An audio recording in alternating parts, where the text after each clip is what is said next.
Hello, everybody, and happy Wednesday. Welcome back. I am Richard, your GM for the night, and I am joined by Mike, Rick, Nina, and Steve. Together, we are Recall Knowledge, a group of 5e vets crit fumbling our way through learning Star Wars? That's right, people. Tonight we are diving into Star Wars Force and Destiny and playing through Fantasy Flight's beginner game. Say hello, everybody. Hello, everybody. Hello, everybody. As most of you know, we finished our playthrough of the Abomination Vaults last week, and if you didn't know, check out our complete playthrough of all 3 books on YouTube and anywhere you get your podcasts.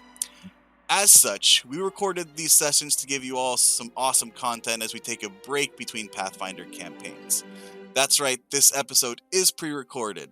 Some people had vacations planned, and we didn't want to skip out on giving you all the awesome content that you guys enjoy on our channel. And all of us have been really excited to learn this Star Wars game. So please bear with us as none of us really know what the hell we're doing, especially me. But before we jump into it, we have some announcements. Our episode tonight is sponsored by Molten Hosting. Molten! Molten Hosting continues their sponsorship of our show and is our official hosting service for Foundry Virtual Tabletop. Now I have some special news. With the wildly popular success of the Molten Homies, despite being snubbed by the Grammys, our very own resident forever GM, Steve, has written some amazing poetry out of his love for Molten Hosting. Steve, the stage is yours. Molten Hosting. Oh, Molten Hosting. Your amazing service makes me want to sing. You give me life. You host my game. Without your product, I would surely be lame. Molten Hosting.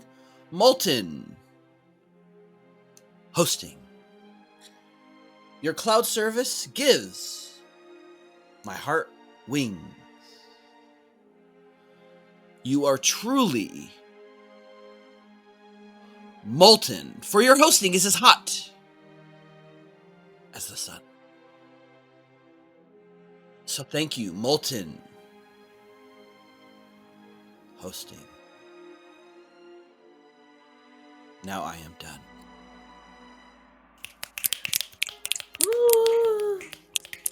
Thank you, Steve. That was definitely something.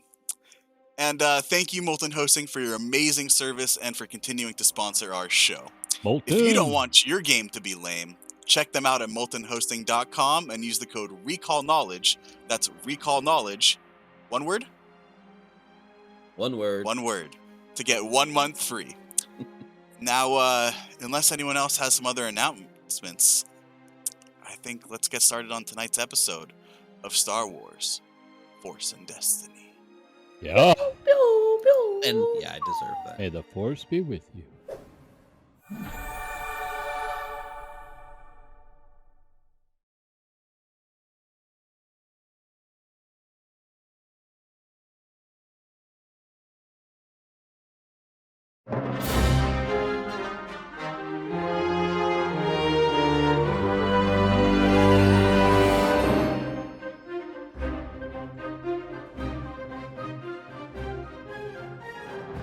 Episode 1, Mountaintop Rescue. It is dark time in the galaxy. The Jedi Order has been destroyed and knowledge of the Force is all but lost. Only a handful of people sensitive to the Force remain, scattered across the stars, ignorant of their destiny. Humble scholar Hethan Ramond has preserved a fragment of the heritage of the Jedi. Traveling the galaxy, Ramond stumbled across a number of people still strong in the Force and offered them what wisdom she could. Now Ramond is being pursued by a servant of the dark side of the Force named Malfax. He hopes Ramond will help him uncover the secrets of a lost Jedi temple, rich in ancient knowledge of the Force. Pursued by bounty hunters at the hire of Malfax, Ramond scrambles to send a signal to several of the Force-sensitive allies she has made over the course of her career.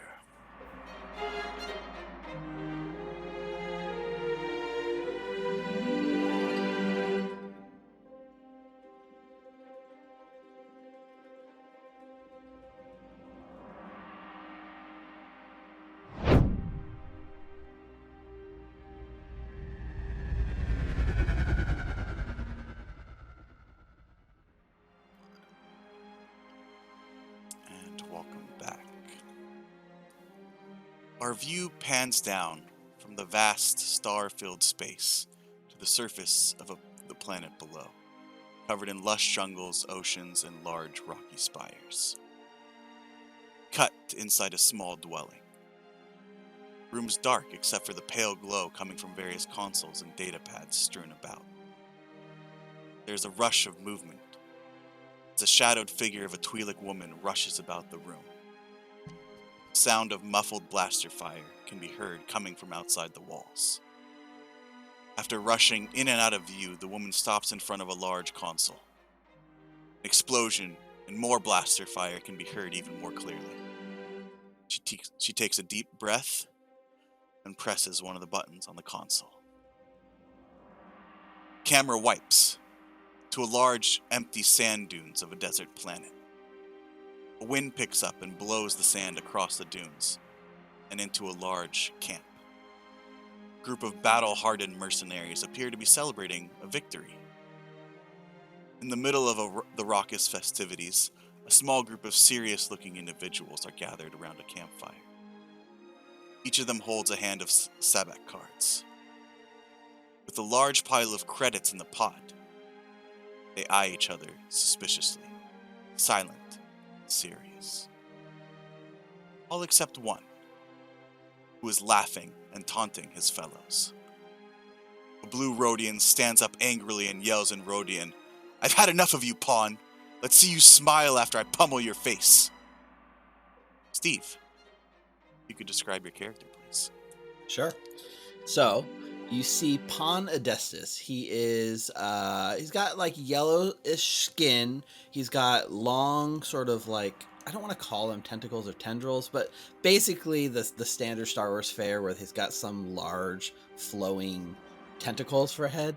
Is there a scientific name for this in the universe? I may never know because I was never schooled, so I don't know what they are called. However, he is sitting at the table, leaning back in a fairly relaxed manner, and even as this guy threatens him, he can't help but have like a smirk.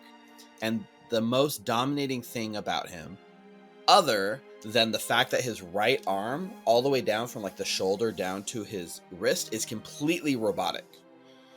So it's a completely cybernetic arm that holds like the sabak cards. His left hand is just very casually resting on his hip, which happens to just be holding a lightsaber.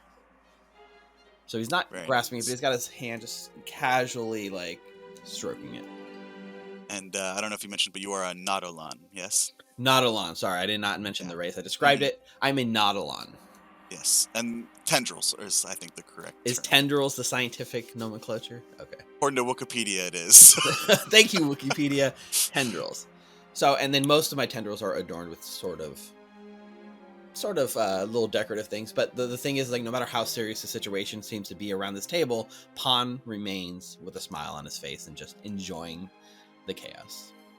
You sit there opposite your fellow mercenary, this Rhodian, who's yelling at you, smiling and laughing at his increasing frustration and fury, when suddenly your communicator goes off. An urgent message. So you see, as like while this person is literally standing and threatening me, I'm like pulling up a little like holographic projection on my communicator to see what the message is. And in a rare moment of like seriousness, the smile disappears. All of the jovialness of myself is gone. And despite the fact that I've got tons of money in this pot, I like instantly... And a winning hand. And yeah, you can see a winning hand. I like put the cards down and fold, and then immediately like grab my stuff and say, "Till next time, fellas," and then make my exit of the scene. Yeah, you go off to hear the rest of the message in private.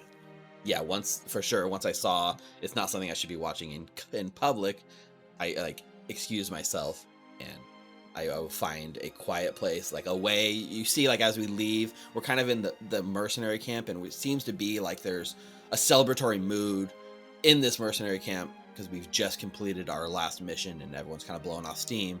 But I will find a quiet corner of the camp and then find a way to finish the message. And as Pawn gets up, throwing his winning hand in the center, and leaves without a word to his fellows, Camera wipes again, this time to rolling grasslands and a rundown spaceport. Inside a dirty cantina, a droid brings drinks to a table.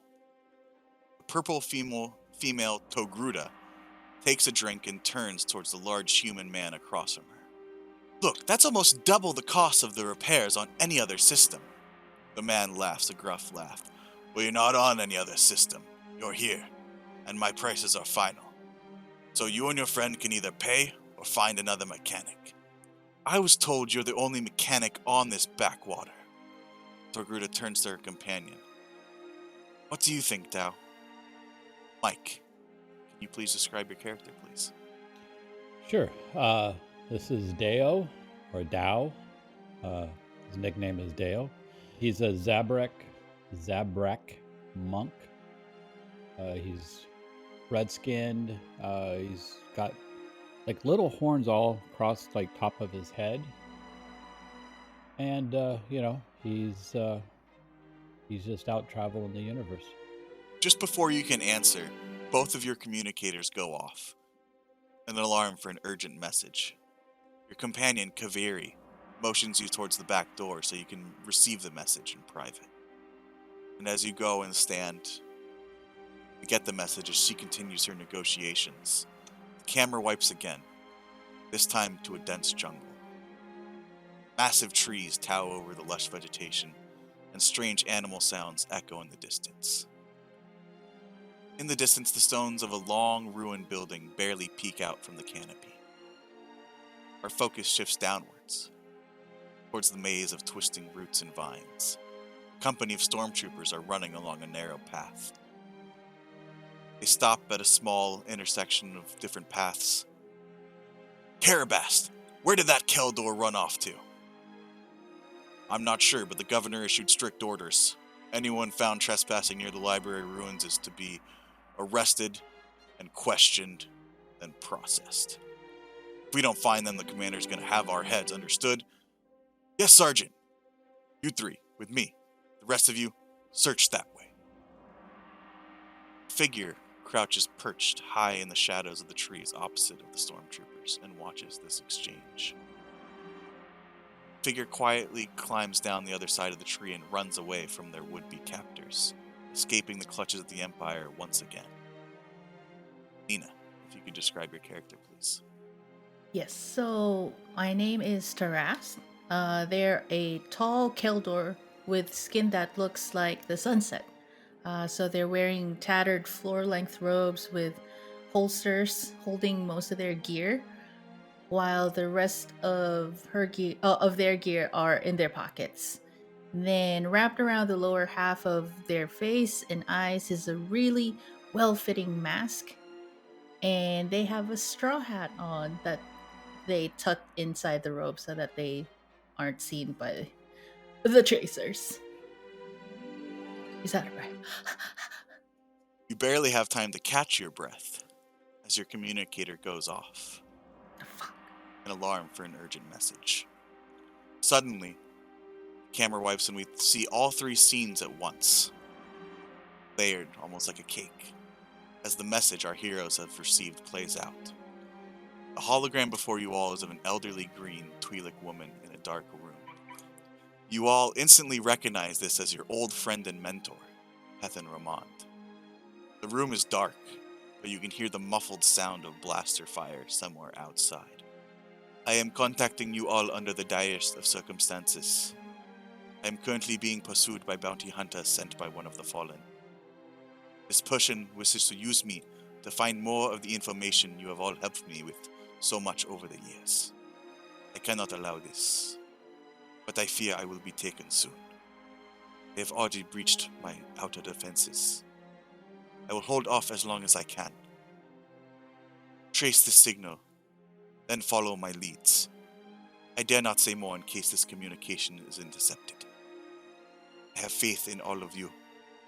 May the Force be with you. You see a flash of light in the hologram and hear a large blast. You see Hethan's figure look back for a moment before her arm lifts up and you see a blaster in her hand. With a determined look, she points the blaster directly in front of you and the message abruptly ends. You are able to trace the message to the outer rim planet of Baatu, either in or near Blackspire Outpost, the planet's largest settlement. Eventually, you make your way there, either by shuttle, or some of you with your own ship, after paying a little bit higher for repairs than you would have liked. After some questioning, the locals tell you Ramond had been renting an old farm about an hour outside of town. By luck or fate, all of you arrive at the farm at the same time. You look out and see a simple building with clear signs of recent battle, and each other. Do we know each other? Don't get that impression. No. So, you see, Taras, you see a Nautilin coming from one direction, and in another direction, a Togruta female and a Zabrak male. Vaughn, you see the same thing, except you see a Keldor coming from one opposite direction as well. Now you see the same. You are with your companion, Kaveri, who is also a force sensitive, who you met on your home planet when Hethan and her visited. And we're the only people on this spot after following the communicator, right? As far as you can tell so far, yeah.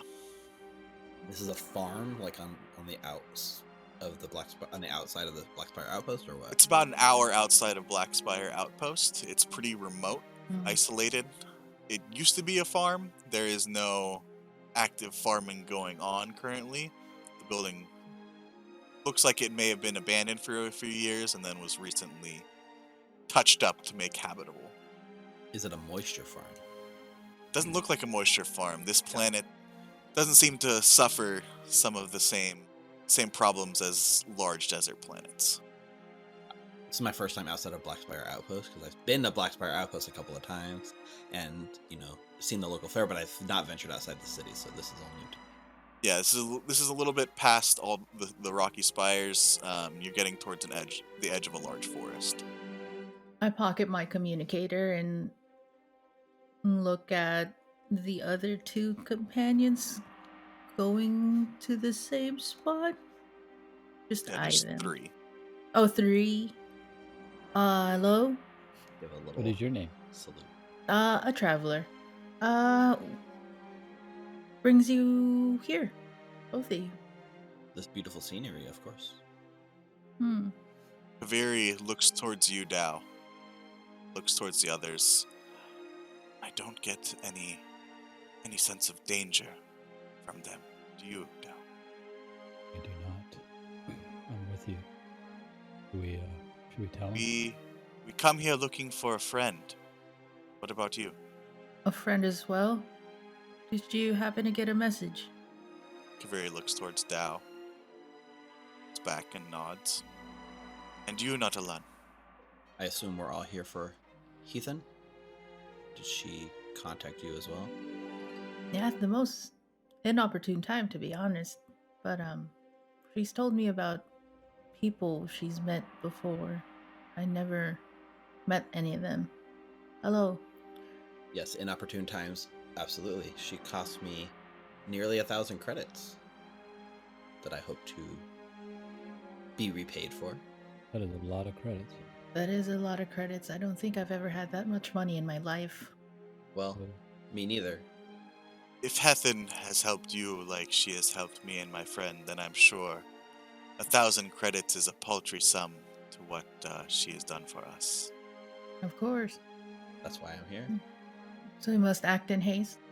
Pon Adestus, by the way. And I just give a little, half bow curtsy thing. Harassed Voon. Maybe the 4 of us should pull together and make this journey together. There's strength in numbers, yeah. Seems like we're all going to the same place for the same reason. Exactly. I'm sure everything's fine. It's probably just an elaborate prank of some sort, maybe. No, I don't think so. She's never, at least for me, I've never seen her to be a pranking sort. Perhaps we see if we all get the same message and to build our trust among ourselves. And she turns on her hologram, doesn't play it yet. But just turns on her communicator and you see the hologram of Ramond. I pull out my communicator as well. So does Dow. I'll bring mine out as well. You guys all do, and as you bring it up, it's all the same beginning image. And as one by one you press play, it's the same message. Guess she's trusting us with this one. Indeed. Now know that we can trust each other, yes? Yes. Well, I trust you. I trust you.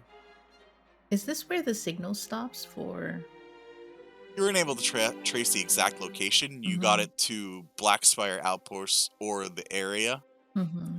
And then after questioning the locals, you found out that Ramond had been using this dwelling for whatever purposes she was here for. I wonder if I have anything here. And we're standing outside of it right now. Yeah. Oh, like of her dwelling? We're standing outside of her dwelling? Yeah. Yeah. Let me go in. On like the farm Should or we the go? outskirts. Yeah. Mhm. Yeah. Let's go investigate, see if we can find her, see what's going on. Maybe do a quick perimeter check and just see if there's any signs of a struggle. Well, you definitely see signs. If you're looking for signs of a struggle, you don't need to make a check for that. Okay. There is obvious signs of carbon scoring from blaster fire. You see the remnants of droids, security droids, it looks like, that have been blasted and blown to smithereens, strewn about the farm. The remnants of a small portable shield generator that has also been destroyed. Looks like we came to the right place. She was taken. She took quite a few of them with her. Well, you know, heathen. When we go inside, can I look for like anything that she might have left behind, investigation-wise? Does she have notes that we can use? Sure. First of all, though, Pawn, why don't you give me a perception check just as you're looking around the area? Okay. Now, I don't know how this works, so can you explain to me? Okay, so you're going to go to your sheet, Okay. and on your sheet under characteristic, There. Okay. should have something called perception. Here, I'm going to switch over to this screen so I can show it nice and in its all its beauty. So I do. I see perception, which looks like it's tied to the cunning characteristic. Yes, it is. Okay. And the symbols on the right there show your dice pool. Okay. Because you have 2 cunning, you get 2 ability dice, which Okay. are the 2 green dice. Because you are trained, One of the green becomes a proficiency dice. yeah, and so that upgrades it to Okay. proficiency dice. And I see it looks like there's like a thing called difficulty dice. Yes. So once you gather your dice pool, you're gonna click on that Mhm. to start gathering your dice pool, Okay. and then this is an easy check. So that means the difficulty is gonna be 1 difficulty dice. So you add 1 of the purple difficulty dice. Okay. When I clicked it, it looked like it automatically defaulted to 2. So do I downgrade the difficulty to 1? Yes. 2 is an average. Oh, perfect. All right. So now I have 1 proficiency dice, 1 ability dice, and 1 difficulty dice. Yes. So you've gathered your dice pool now, I've got them in my hand. My and you brains. roll. All right. Let's see what we get. You succeeded. Yes, you see 4 symbols, and those are symbols for success and no failures. So if you got any failures, those would cancel out your successes. And whatever you have more at the end will determine if you succeeded or failed. Got it. Now there are other dice, and once those come out, we'll get into that. But for now, you have succeeded in your perception check, looking around the farm. And you notice a figure seeming to be watching the 3 of you in the tree line, about long range from where you are. Well, the distance in this game is more abstract. It's in range bands. You have short distance, medium distance, long distance, and extreme. Okay. And then engage is a subset of short range. Long distance right now, you'd have to shout to be heard. Got it. And it takes a few maneuvers to be able to move from long range into short range. Is there any, well, based on my success with my 4 successes, I don't know how this works. Is there any way that I can gauge more than just what the figure, that there is a figure? I don't see any details about the figure at this range, right?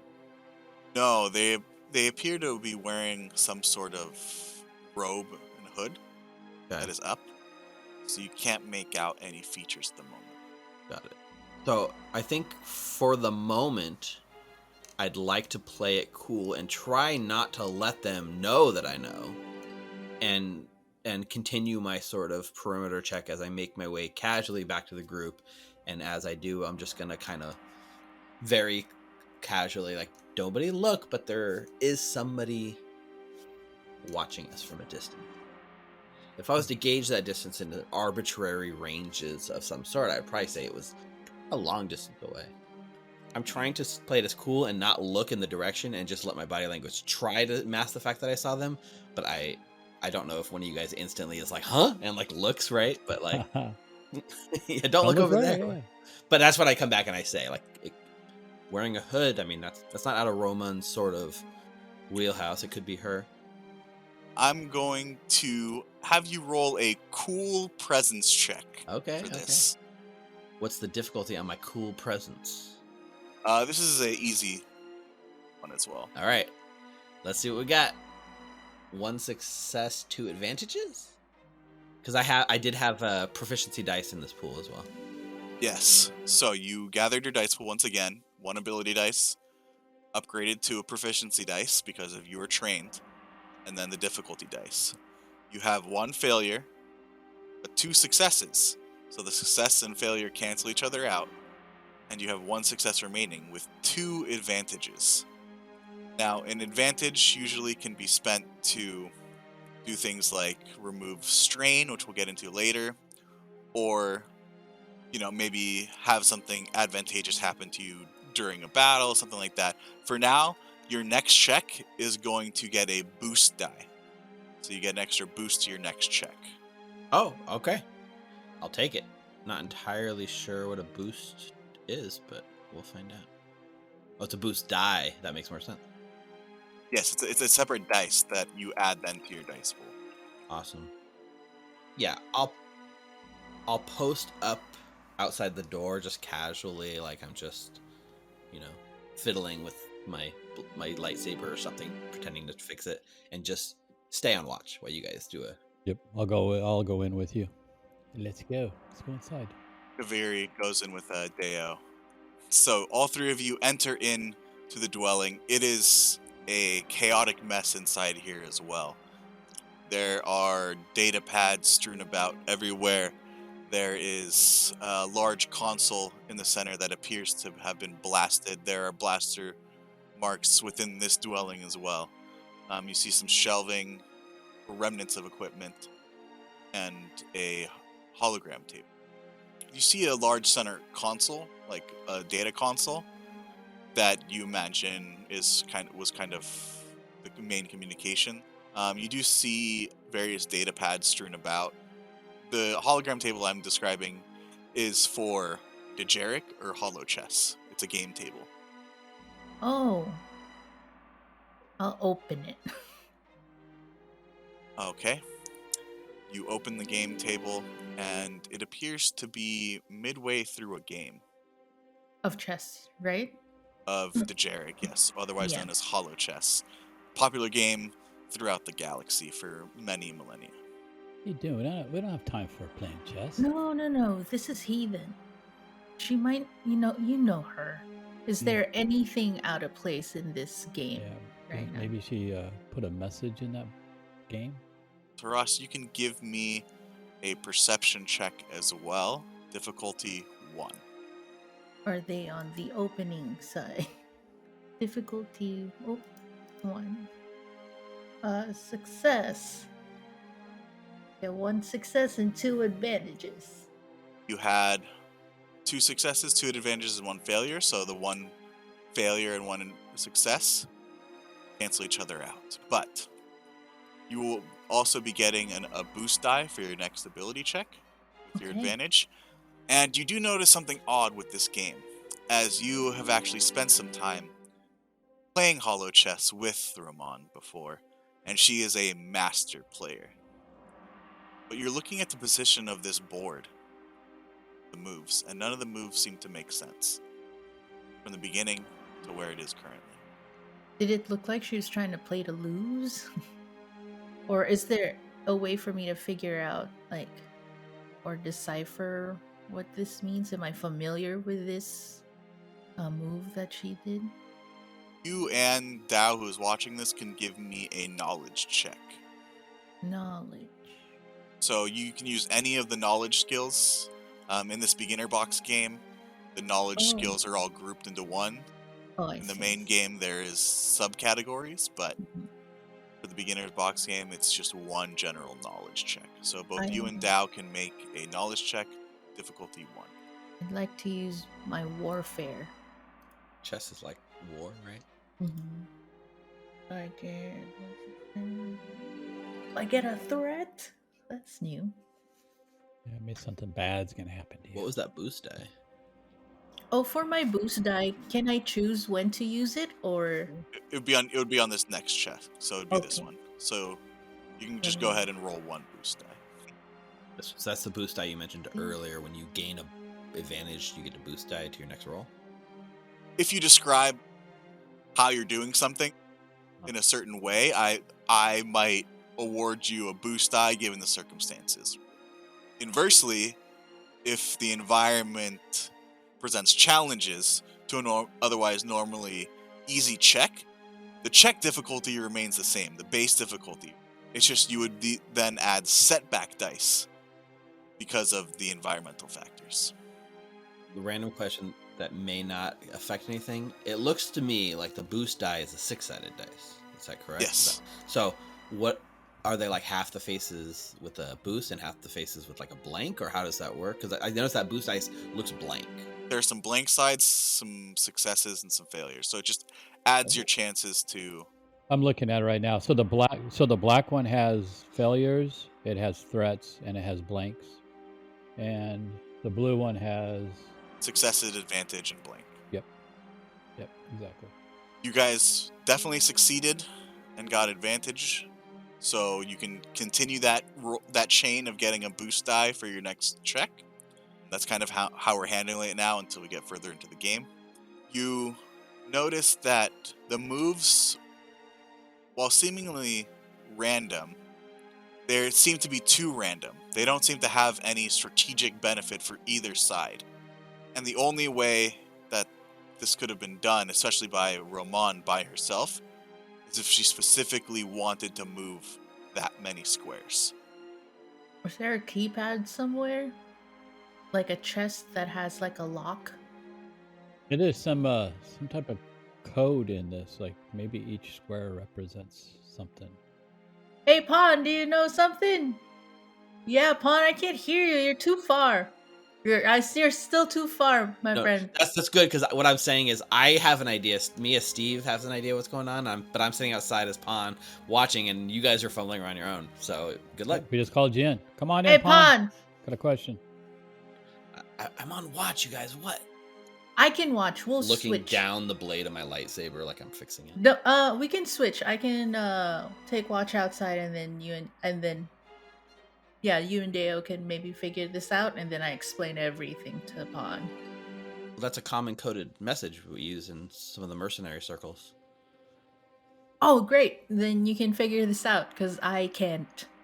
Well, I mean, I'm in more of a theoretical knowledge space than an actual knowledge space, but yeah, sure, I can give it a shot. Yeah, and then I still keep watching that hooded figure outside.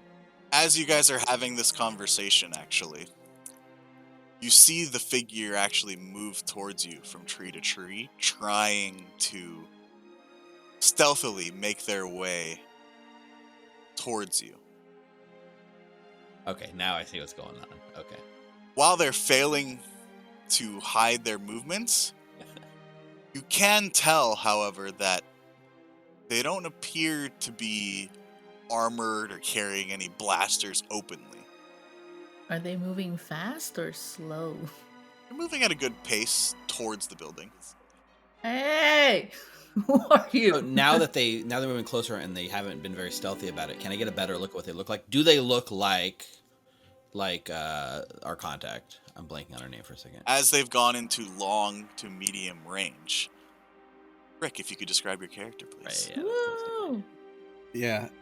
So you see a tall man, kind of broad-shouldered. He's got short-cropped blonde-brown hair, a brooding look, and a square jaw. His cowl's pulled low over his eyes.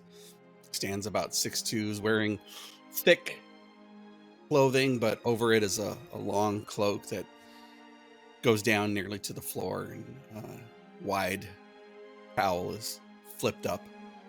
As he's walking towards you, the cowl opens a little bit, and on one side there it looks like there's a bag, almost like a man purse, that hangs over his shoulder, and then a lightsaber on his left side. You do have a setback dice for your next check because you failed to stealthily make your way up, and you're a bit frustrated with yourself as you are called out.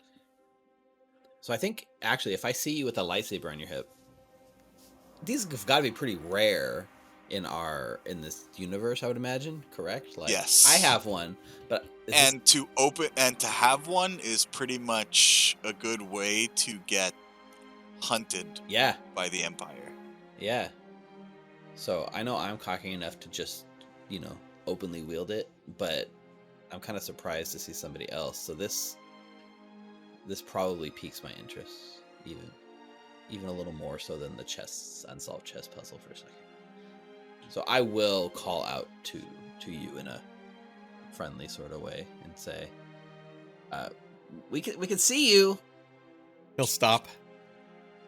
Hi. Were you the lot in Blackspire Outpost asking about Heason?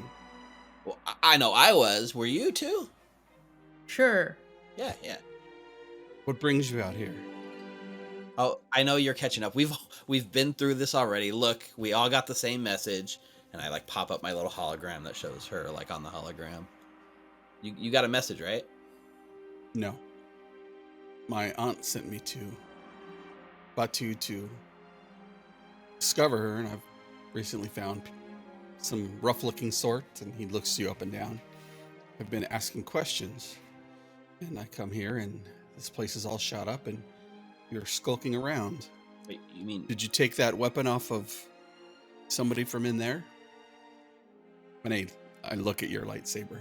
I'm just like, whoa, you got the wrong idea, right?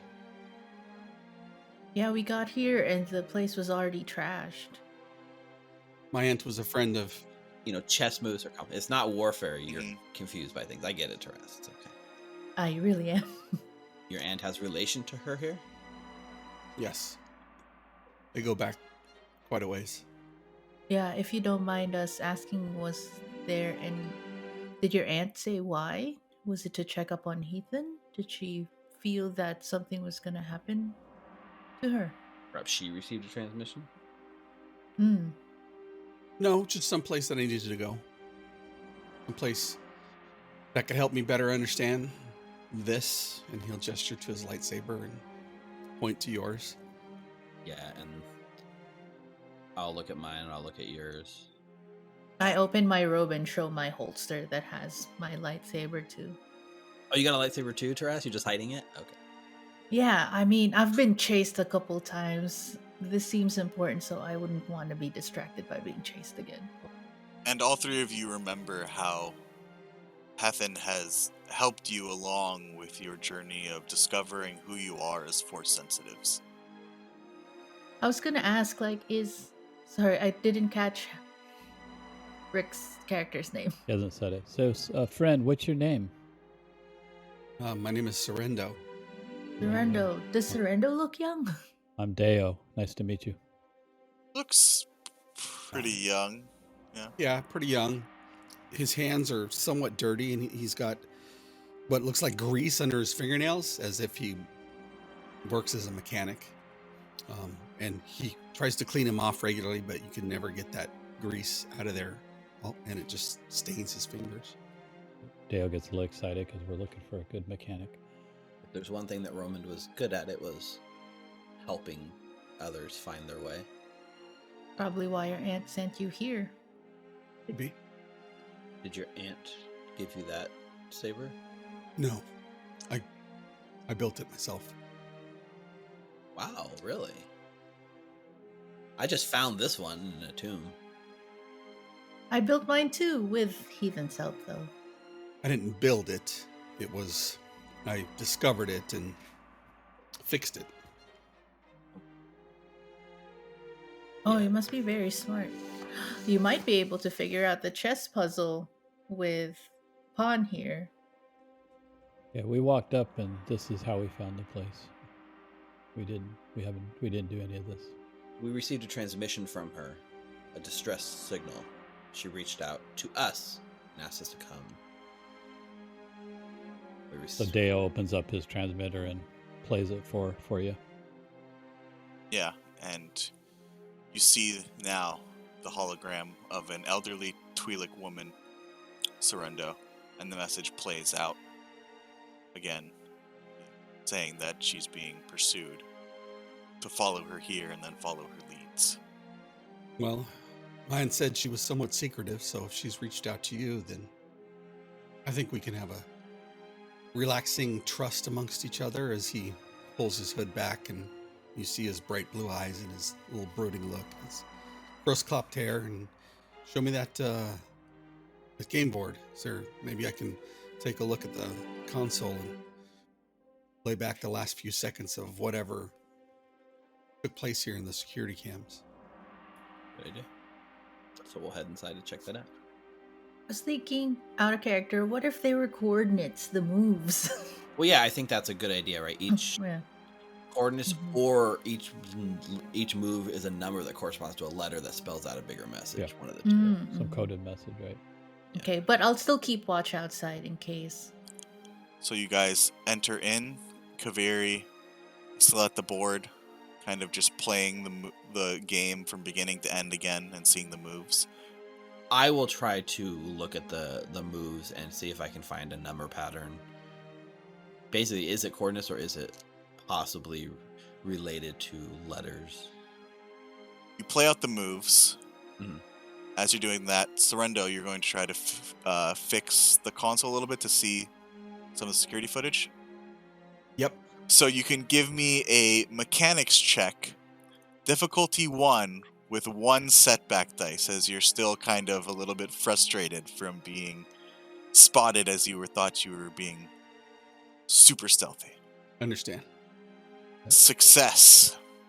You're able to fix the console, and you're able to see some of the footage, and you see the same Twi'lek woman rushing back and forth through the room trying to gather some things, and then you see her go to a data pad, look at it for a little while, and then go immediately to the Dejeric board and play out the moves of the Holo Chess game.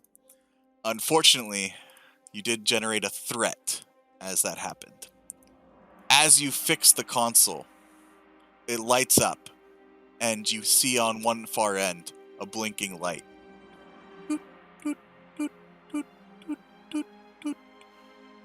As some sort of signal is now being transmitted. Good, Pawn, take a look at this. Yeah.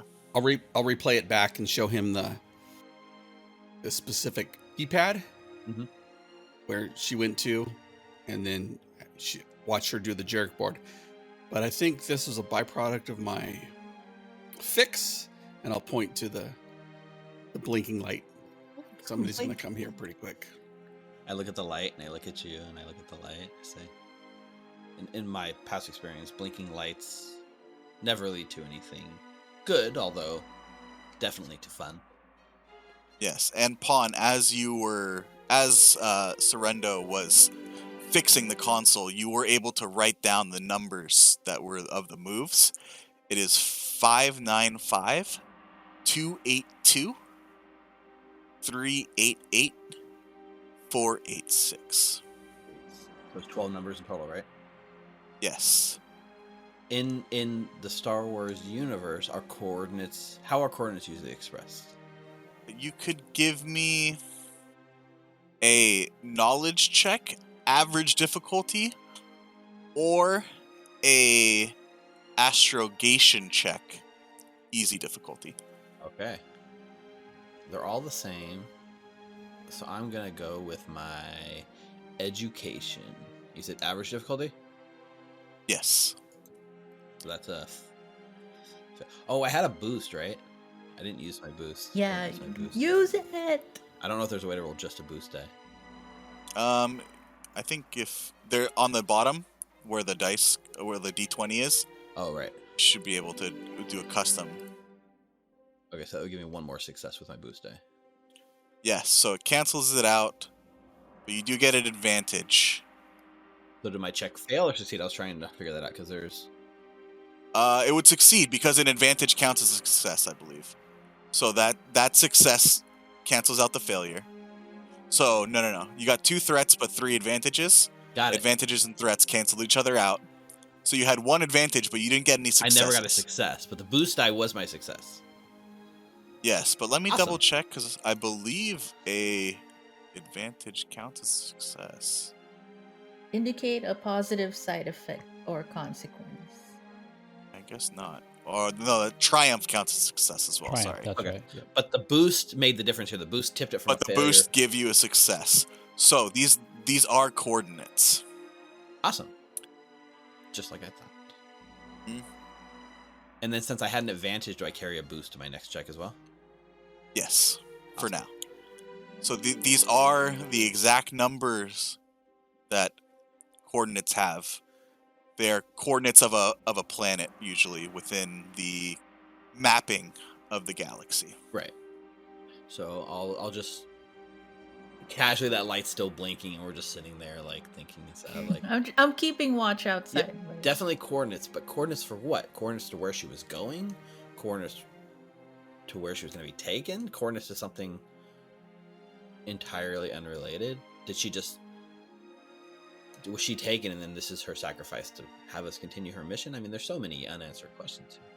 Well, I know for sure that if we stay here, we're going to get visited by some people we probably don't want to be visited by. She was probably visited by. So if it's somebody that can help us or if it's her trail, any of you have a ship? Kaveri speaks up. We have a ship. In the meantime, we could just solve this blinking light problem. I just want to reach in and just yank all the wires out of the console. Easy enough to do. It's already kind of a mess, so Perfect. the blinking light stops. Problem solved. But if you have a ship, I have coordinates. I mean, I don't know how to make much sense of the coordinates. Maybe you can do something with these numbers. Do you guys walk around with like maps in your head that allow you to just instantly know where coordinate maps to? Or do we need a computer? Sorrento, give me a perception check. Difficulty 1. Success. So you succeeded, but you also got a threat. As you're thinking back, you remember the video footage of her looking at the specific data pad before going to the console. But as you're thinking about that, you're standing near the main console. That pawn has ripped out some things. And suddenly you hear tss, poof, as part of it explodes. You suffer 1 wound. Oh, Maybe next time, give me a little bit of a heads up. Oh. It's odd. I'm usually so good with technology too. And I like flex my like robotic arm.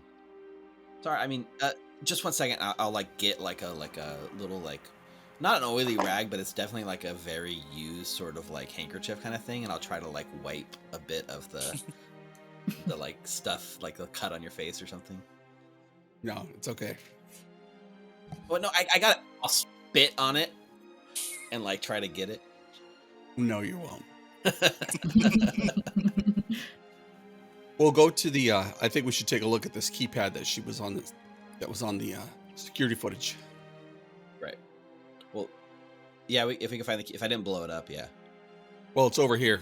We found coordinates Okay, yeah. Go ahead and grab the. I mean, I'll leave the technology to the experts. As Dao re-enters the room after doing a perimeter check, he asks you all what's going on. So we found Dejeric moves map to coordinates, and we have coordinates, but we need to get a ship to get off planet. But there's still more clues here. So, and something happened. That console over there just exploded for no reason. Mm-hmm.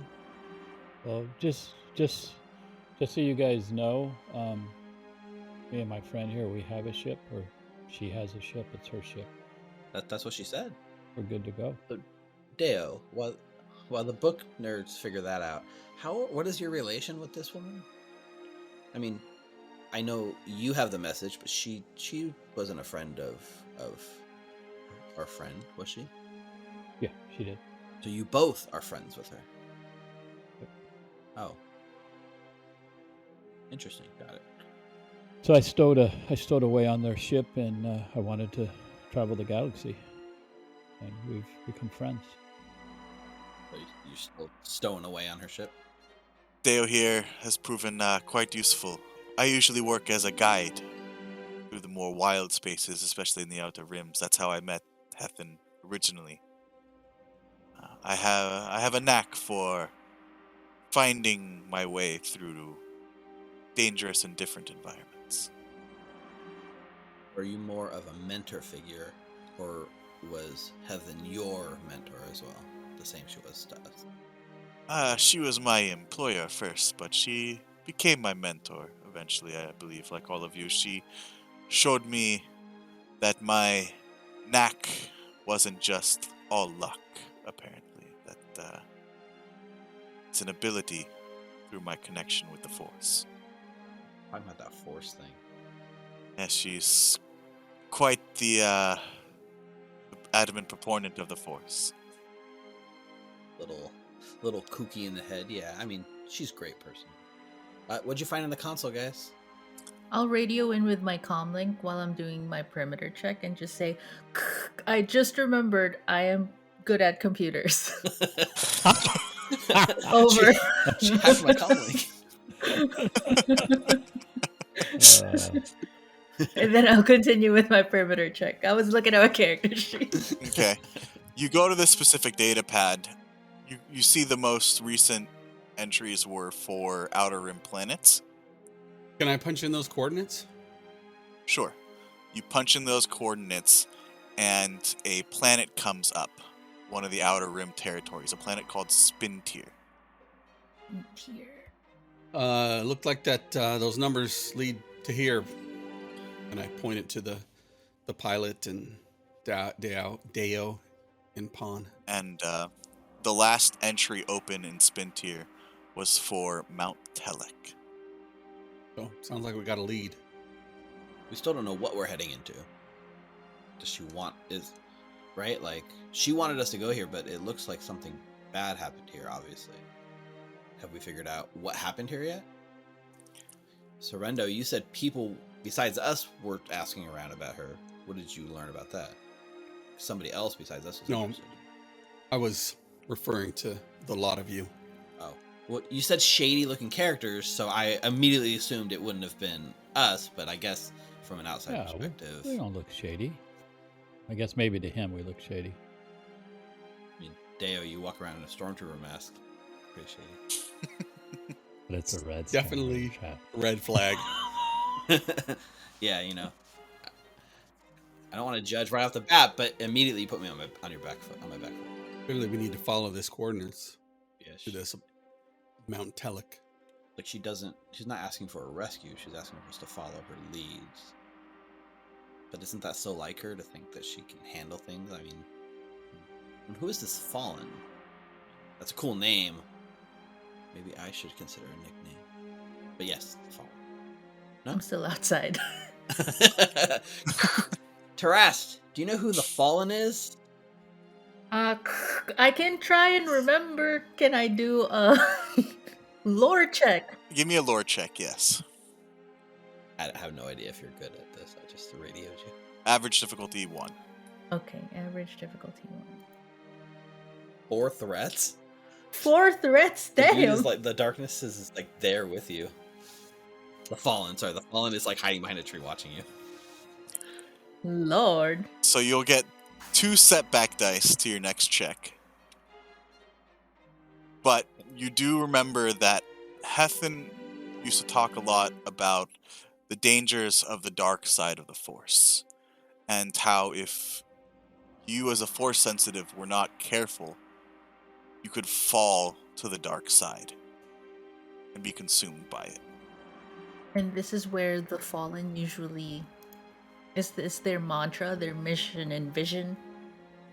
She hadn't talked so much about the Fallen being like a group, Mm-hmm. so much Oh. as someone who is Force sensitive can fall to the dark side. Yeah, okay, gotcha.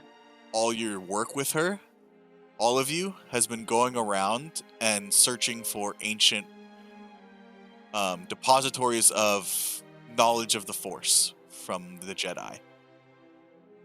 Mm-hmm. Her saying that they're seeking information that you have all helped her with over the years, you can infer that this person wants to use her to get information, probably from the ruins of a Jedi outpost, library, temple, something. It's about the people that might have fallen to the dark side, or Force-sensitive people that are threatened to fall to the dark side. I figured out anything about the chess games? What's the name of it? Coordinates on an outer rim planet, some sort of mountain temple, perhaps. Don't know how to get there. We got a ship. Oh, amazing! Over. You don't need to make the sound. It's amazing though. It's so fun. We know it's the comm link. With that blinking light buzzer going off, that might be a transmission to let somebody bad know we've tripped something here. So is there anything we want to do, grab, anything before we should try to get out of here? I mean, I took care of it. You can Did see you? the console's exploded over there. Oh, Yeah, you see the smoking remnants of the console. all right. I thought I heard something when I was walking the perimeter. I heard a big bang, but I didn't notice what you did. So But just in case, maybe we should, unless you guys think there's more clues. yeah, is there any other? I think the coordinates are probably the best clue we have. So is there anything else we want to look for? Any extra gear that we might want to take? Yeah, is there any weapons or anything? Because like I don't have any weapons.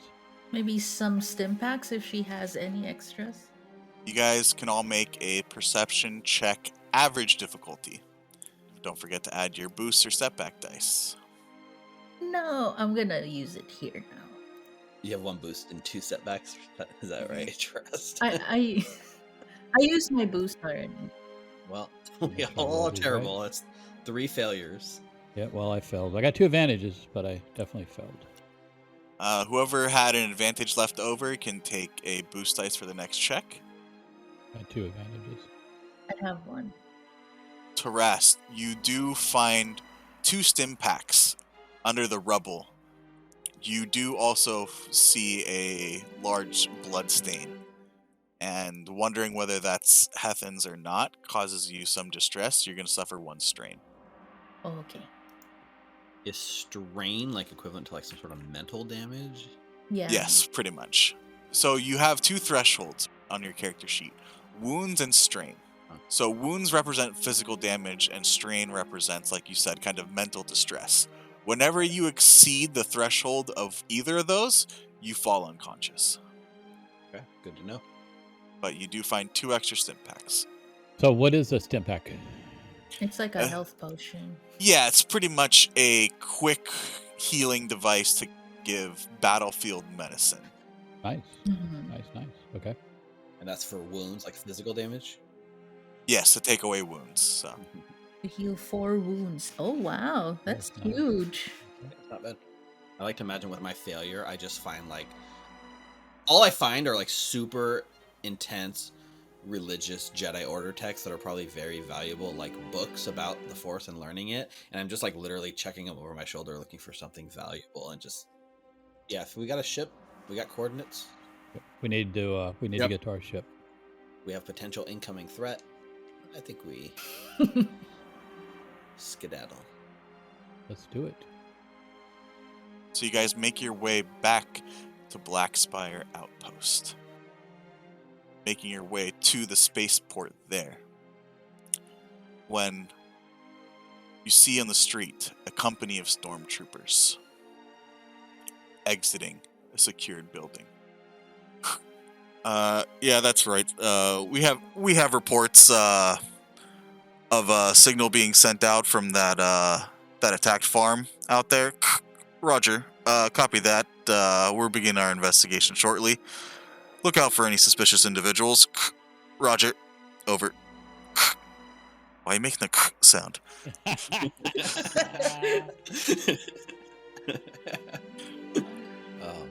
So I need all of you to make stealth checks, average difficulty. Okay. Average difficulty. And I get a boost die. Coming off my last one, I don't have any advantages.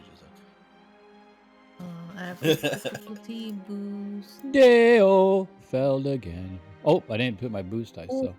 Even with my boost die. Because I think I have a threat. Yeah. You can just All I have are advantages. That's okay. Something good might happen.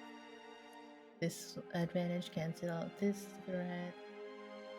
Ooh, that's a success. Cancel out Success. this failure. So Dao Two and advantages. Sorrento, you guys are able to kind of make your way, slip into an alley just around the corner as these stormtroopers are kind of looking around to see anyone out of place not from Blackspire Outpost that they would know. And you guys successfully hide. Question, because I'm trying to check my knowledge of the rules real quick. So Deo had one failure, right? Because he had 2 failures and 1 success, and an advantage. So if he added the success from the boost die, that should just take it to neutral, which is still a failure, right? Yes, so Sorrento is the only one who succeeded. Sorrento, you're able to slip this time successfully, sneaking away as the stormtroopers look at your group. However, the rest of you are caught out in the open. You there! Hey! Hold up! Where are your chain codes? You need to be identified. And as they are making their way towards you all, your advantages kick in. As suddenly, an explosion erupts in the middle of the square. Blaster fire echoes and starts hitting some of the stormtroopers. They form up into a defensive formation, gaining cover, and look around, and you see a ragtag group of individuals in various garb attacking the stormtroopers from the other side of the square. It's the rebels! They're here! Form up! Take defensive maneuvers! And in the confusion of the battle, you guys are able to slip away and make your way to Kaveri's ship, which is a G9 rigger light freighter. You all make your way aboard the ship and take off away from the outpost. Man, I meant to get some Ronto ribs. Kaveri enters the coordinates that you all give her, makes the calculation for hyperspace, and suddenly, you all jump and are making your way towards Spintir. In the time it takes you all to get there, you guys can you recover any strain or wounds you might have. All setback and boost dice are cleared. We're going to start anew. Okay. And I think it's a good time to go to break. About 10 minutes when we'll come back and join back our heroes as they make their way to Spintir. And welcome back. We join our heroes aboard Kaveri's ship as you all exit hyperspace and approach the planet of Spintir. As you all make your way down towards the planet's surface, comlink on the ship goes off. Unidentified starship, this is Regis Central Control. Please identify yourself. Kaveri hits a button and says, "This is Freighter 1459. I am here to guide some of my clients in some of the wilderness of Spintir. Over." "Roger, Freighter. Please be advised that the planet is currently under quarantine. Please make your way to Regis Central Port to register and be quarantined." She looks towards you all. "Can't waste all that time. Who knows how long it'll be. The Empire is not exactly the most adept at dealing with these kind of outbreaks." Maybe just drop us off and head back there yourself, or do you need to come with us? I fear if we don't check in, they'll just send fighters out to search for us along with troops. I think you'll have the best option, Sorrento. I can do a flyby at the base of Mount Telek. You might have to jump, but I'm sure you'll all be fine. Roger, Regis Central. I'll making my approach now. I'm supposed to meet my clients here. Maybe they're already under quarantine. Sending you my chain link now. Chain code now. Alright. When I say go, you all be ready to jump. Normally, I would just pay some credits and pay somebody off at this point, but I'm a little short on credits. I left them all back at my mercenary camp, all 1,000 of them, so I guess this should work. It could work, but I don't know if we can risk taking that much time going all the way to Regis. Right. So, I'd drop you off at the top, but the scanners are picking up high winds. I don't think it'd be safe for me or you. This is gonna be fun, guys. Oh, yeah. I'm gonna make a check for her. Uh-oh. You got this. I mean, like... Luckily, she succeeds with her Ooh. piloting Ooh. check. 3 advantages, man. She is. While she can't drop you guys off at the top, she does get pretty close to the side of the mountain. And you guys don't even have to jump, really. It's more of like a hop off. While it is at a little bit faster speed, you'll probably have to tuck and roll. But she does also find a place on her scanners with enough snow where it'll cushion your landing, but not enough where you guys will fall into the snowdrift and be lost. Suddenly, she opens the cargo doors and yells back, "Now!" Cannonball! Like running right away and just leaping off. And because of her advantages, you guys all do not even need to make athletics checks to be able to make this jump. She was able to get to such a good position and speed that you guys are able to easily do this. Han would easily do this in any circumstance, but that's okay. As you all make your way up this mountain, you all suffer 2 strain, representing the stress and exhaustion from the strong winds and blowing snow of Mount Telek. So I need you all to mark 2 strain on your sheets, please. I'm so used to just subtracting the numbers. So from Yeah. 12, I put 10, and I'm like, wait, no, that's wrong. No, that's going to reduce your threshold. Do not do that. Yeah. Yeah. You all stand at the bottom of a steep stone rise clad in snow and ice. It's not especially tall. You will need to brave the elements and exert yourself to reach the top. The path continues upward in a tight switchback exposed to the howling winds. To your left, several tall evergreen trees brush against the cliff face, where smaller trees cling to cracks in the rock. More direct route would be to scramble straight up the rocks and ice to the valley above. In any event, you have to go up to reach the summit, possibly Romand. Is it cold? It is. That's the strain you guys are suffering Oh. from the wind and cold. Can I use the trees and the roots and climb up? No route, like the direct route.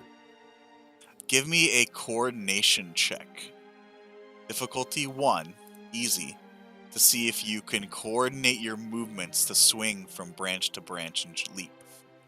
You get 2 branches, 3 branches, but on the 4th branch, the branch breaks, and you slip and you fall. And you will suffer a setback dice to your next check. You eventually do have to just take the switchback up. Did that give us more strain? Come on, guys. Let's just go up the switchback and just. So each of you will have to make an individual check at this point Oh, okay. of what you're doing to get up to the top. Sorrento tried to swing through the trees and failed, and in his frustration. Yeah, Dale's just gonna start walking up the trail. Okay. Give me a resilience check, difficulty 1. Yeah. Success and 2 advantages. So at this point, you can go ahead and use advantages to remove a strain. Mm. 1 strain per advantage, or just. Yes, 1 strain per advantage. Richard, you said there was like an ice wall that was just up the side. Can Pond? Yeah, you can try just to just begin to scale scale the the ice? cliffs directly. Yeah, Yep. just right up. I'm just gonna scale. Like, what's with all the fanciness? Let's just climb up the wall. Give me an athletics check, difficulty easy. Easy. All right. Hey. Look at that double proficiency dice. So you can also use your advantages to remove any strain you have. Okay, so I took 2 strain and I got 2 advantages on the roll, so I will use those 2 Mhm. advantages to cancel out my 2 strain and get up the cliff Yep. with 0 strain. Yep. I'd like to look for the trail most traveled and then follow that trail up. Give me a survival check, difficulty easy. Survival. Got none of that. 2 successes. You succeed in finding a kind of more hidden, smaller path, but it seems to be shielded with trees and some rocky outcroppings from the majority of the wind and icy blasts. So you can also use your advantages to remove any strain you have. Is it 1 advantage die per strain? Yes. Okay, I will use 2 to get rid of my 2 strain. And your leftover advantage, you are able to tell Sorrento this before he makes his way too far up the path. And Sorrento! you were able to follow Tarast up the easier path, but you still have your setback dice for later. In your frustration, you feel a little bit embarrassed that you failed this kind of show of athleticism and bravado in front of your new friends. Eventually, you all make your way towards the top. Some more direct than others. Yeah, some more direct than others. Pawn, you're waiting there at the top as I'm pretending to file my robotic fingernails. Tarast and Sorrento make their way, and the last coming up is Deo, who is just kind of hunkered down, shouldered through, and just went right up the switchback. Having reached the top of the steep climb, you pause a moment to take in the view. You are now quite high up the slopes of the mountain, and spread out before you is a tapestry of icy peaks, snow-clad forests, and rolling hills.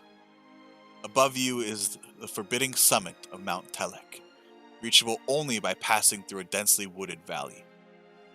You figure it's at least another hour of hard going before you reach the temple, where this fallen might be, and hopefully your mentor. Before you can resume your hike, a flickering, ghostly figure appears before you. He appears to be an older Syrian male wearing simple robes, but comprised entirely of silvery blue light. "Hello," says the figure. "I am the Gatekeeper." I'll remark to the crew, kind of like, wow, technology is really good on this planet, huh? Like holograms, and when they make the walkie-talkie talking back and forth to the ship, they don't even make the sounds. It's pretty high tech. I know. Yeah. It's very advanced, but it felt really wrong to not hear the sound. I turned to the ghost. Yeah, you don't even know they're Uh, done talking. Like, how do you know? Exactly, right? They don't say over, copy. Gatekeeper, you say, we're here to look for a friend. Welcome to my valley. You all handled the climb quite well. You may be useful. And what do you mean by friend? mentor mostly. She found something here, or she led us here. We're just following her footsteps. Your mentor. You said it's a female, not a male. As he gives a hard look at all of you. Yes. Twi'lek woman. That's the one. Romand. Yes, she's being held in in my temple. That's great. We found her. Why is she being held there? Did she do anything wrong? She's being held captive by a dark user of the Force. Goes by the name Malefax. Malefax. I believe they programmed droids to believe in the Force now. Is Malefax alone, or does he have company with him? He has his minions out and about. I wish this villain removed from my temple before his corruption becomes permanent in this sacred valley. Question is whether you all are worthy enough, capable enough for that job. We'd like to believe so. Roman wouldn't have sent us here if she didn't have faith. I do not know this Roman personally, so her vouching for you does neither good nor bad in my regards. I mean, you got the best blade in the galaxy here. Pawn Adestus at your service. So, you're raising your hand, but I don't see you because you're behind me, right? So I'm just looking like the best blade in the galaxy here, right? You have a problem, we have a solution. Let's come to an amicable arrangement. Do they really allow droids to own property on this planet? That's pretty progressive of them. I am no droid, young one. Oh, I don't know the technical term, but, AI, is that what they call you? I am the Gatekeeper. I am the remnants and intelligence of a Jedi Master of this temple. I am its guardian. With all due respect, Gatekeeper, but how was Malefax able to get through you? It has been quite some time since my temple was at its full capabilities, and I fear that not all of our defenses are functioning at the moment. And he is strong on the dark side of the Force. So this is going to be a contested roll between you and the Gatekeeper. Bond. Oh, okay. What are we contesting? Battle of Wits? Let's make this a charm roll. Okay. Against the Gatekeeper's cool. Okay, so in this case, does that mean I take away all the difficulty dice and just roll my ability dice? No. So how this is going to work is... So gather your charm roll. Okay. And it's going to be against his cool. So he has two ability dice in cool with one trained. So it's going to be 2 difficulty dice upgraded and upgrade one of the difficulty dice. In this case, I'm turning one of my difficulty dice into a challenge dice. Challenge dice, yes. I have 2.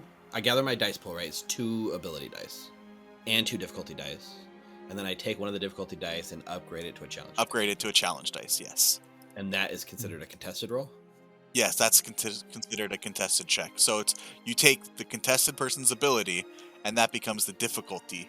Let's say there's 3 ability dice, and he's trained in 2. That's 3 difficulty dice, 2 upgraded to challenge dice. Got it. That's and you know what? You can make this a coercion check, as you are trying to not so much coerce him, but you aren't trying to charm him either. You're trying to display your battle prowess without actually doing any battle. Sure, I'll buy that. All right, coercion check with 1 difficulty dice and 1 challenge dice. All right, here goes nothing. I got a really bad feeling about this. No, I don't. Well, I don't know. I got 3 threats on the dice, but I did succeed. Looks so ominous. It's 2 successes and red. 3 threats. So you succeed. You very well may be able to handle that blade, young one. And maybe even with some proficiency. Maybe we'll be able to test out that theory sooner than you think. I've tested plenty already, but sure. I understand. I look back and I just give a little thumbs up to everyone. The rest of you? We're with Pon. Has anyone ever taught you guys about branding? Come on, what's your brand? Sell yourself. What makes you worthy of my trust and aid? I can either help or hinder you in this valley. Your actions and words will dictate which one I do. So Sal Sorrento will Hal Rendo. Alright, Hal. Should have changed it to that. I was gonna call him Hal earlier too. And he'll say, please, master, we were sent here. I was sent specifically to learn more about my force sensitivity from Ethan, as many of these people were. And you being a master, I imagine once we clear out your temple from this malefax, perhaps we can take the time to learn any of the great knowledge that you might be able to impart upon us. Okay. This is going to be a contested charm roll. Okay, Gather your pool first, so you click on charm. got it. This is going to be against his cool. So it's going to be average 2 difficulty, upgrade 1 to a challenge dice. There should be 2 difficulty already, right? You're Yes. going to then upgrade that. So it becomes 1 challenge, 1 difficulty. Yeah, 1 challenge, 1 difficulty. Got it. And then you're going to add your setback dice from before, from failing to get up the cliff. But you're also going to add a boost die for appealing to the Gatekeeper's respect and of the Jedi Order and ways of the Force. 1 ass-kissing boost die. Got it. So, Okay. yeah, so you've got your charm, your difficulty, and your Yep. boost and setback. Yep, You and got challenge. this. You got this, Sorrento. Yep. I don't believe in the Force, but the Force believes in you. 3 successes. 3 and 1 successes and 1 threat. You're going to add a strain, actually. And then same thing with Pawn. I get 3 You're strain. going to add 3 strain. Ooh. Well, advantage can be used to take away strain. Threat can be used to add strain. Gotcha. Got it. Gotcha. And you two, what are you here for other than rescuing your friend? What are your aspirations? My aspirations, Gatekeeper, is my elders back in my monastery said I had some destiny. Didn't tell me what it was, but I'm out seeking what that destiny is. And Ramond is, I think, has some answers for me. So I'm here to help her, save her, and see if I can't find what my destiny is. Give me... You're just going to automatically let me in now. And this would probably be another charm check. Okay. Yeah, just a charm. Okay. Versus his... Okay. Difficulty. No, you're gonna upgrade. You're gonna upgrade 1 to a challenge dice, the same. So take away 1 difficulty and add 1 challenge. Damn it. It fell, but I got 2 advantages. No threats. So what you're telling me, young one, is that you've ran from your elders and their wisdom, and ran from your destiny if you are here. That is not how I look at it.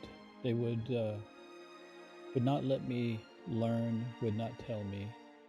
So I am seeking it out on my own. Knowledge without wisdom, without earning, is a dangerous thing. I cannot argue with you, which is why I am trying to find my mentor. He is my knowledge and my wisdom. Cannot rely on her forever, young one. Must find knowledge and wisdom within yourself, and the peace within yourself to accept your role in the universe. Understood. Appreciate your words. but unfortunately you do not succeed. But you can use any advantages to... Some of the advantages was him giving you advice, right? Yeah. Yep. He didn't just dress you down completely, but he's not quite convinced of this is where you should be, really. Fair enough. And you? Gatekeeper. The last time I saw the woman being held in your temple, we were saying goodbye. I thought then that it would keep her safe. But if I knew then what I know now, I would have stayed with her, explored and learned the mysteries of the Jedi and the Force with her. Because maybe if then, we wouldn't be in this scenario. I'm trying to appease to you, but I'm not particularly sure how to.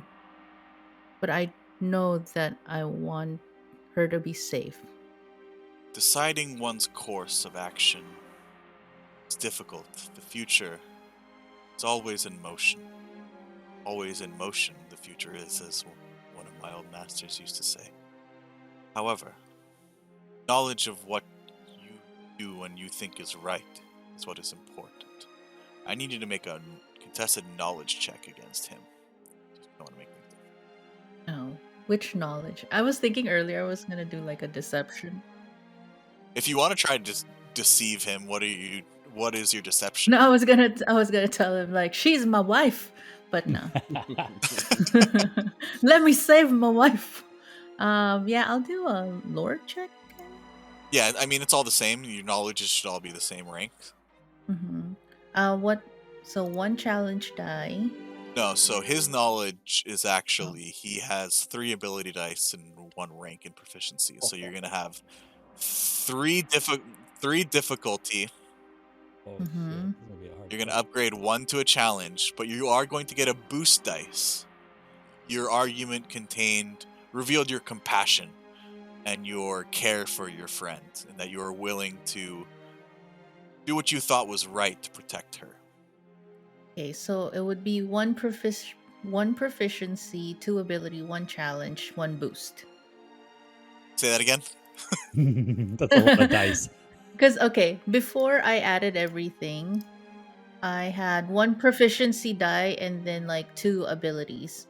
But since he has like 3 ability dices, Leave your difficulty at 2, and then add a challenge dice, because he actually has 3, and you're upgrading Gotcha. 1, and then you're adding a boost dice. okay. Gotcha. It sounds like your That's a skills lot are of mirrored dice. to each other. Oh, look at that. Oh wow. That is a success. Ooh, 4 successes and 3 4 threats. Man, you rolled successes great. total, 1, 2, but 3, 3 threats. 4. So you 3 threats. succeed in convincing the gatekeeper of your intentions, but the mental anguish of doubting your actions was leaving Ramon the right choice, and if you were with her at the time, would you have been able to prevent this from happening in the first place? Causes you strain, so you take 3 strain. 3 Wow. strain just from that. Dang. But you succeeded, but that's one thing about this game, huh? Like you could succeed, but yet still have consequences to it. You can trip. and you can fail forward as well. That's okay. That makes sense. We did leave each other for her safety. You all seem earnest and true in your intentions here. I will aid you while you're in my valley. Hopefully you can aid me. But I must warn you. A group of hunters now approaches your position, their minds clouded by the dark side of the Force. Even if you evade them now, they will continue to hunt you, and they will find you. This is their valley. They know it better than anyone.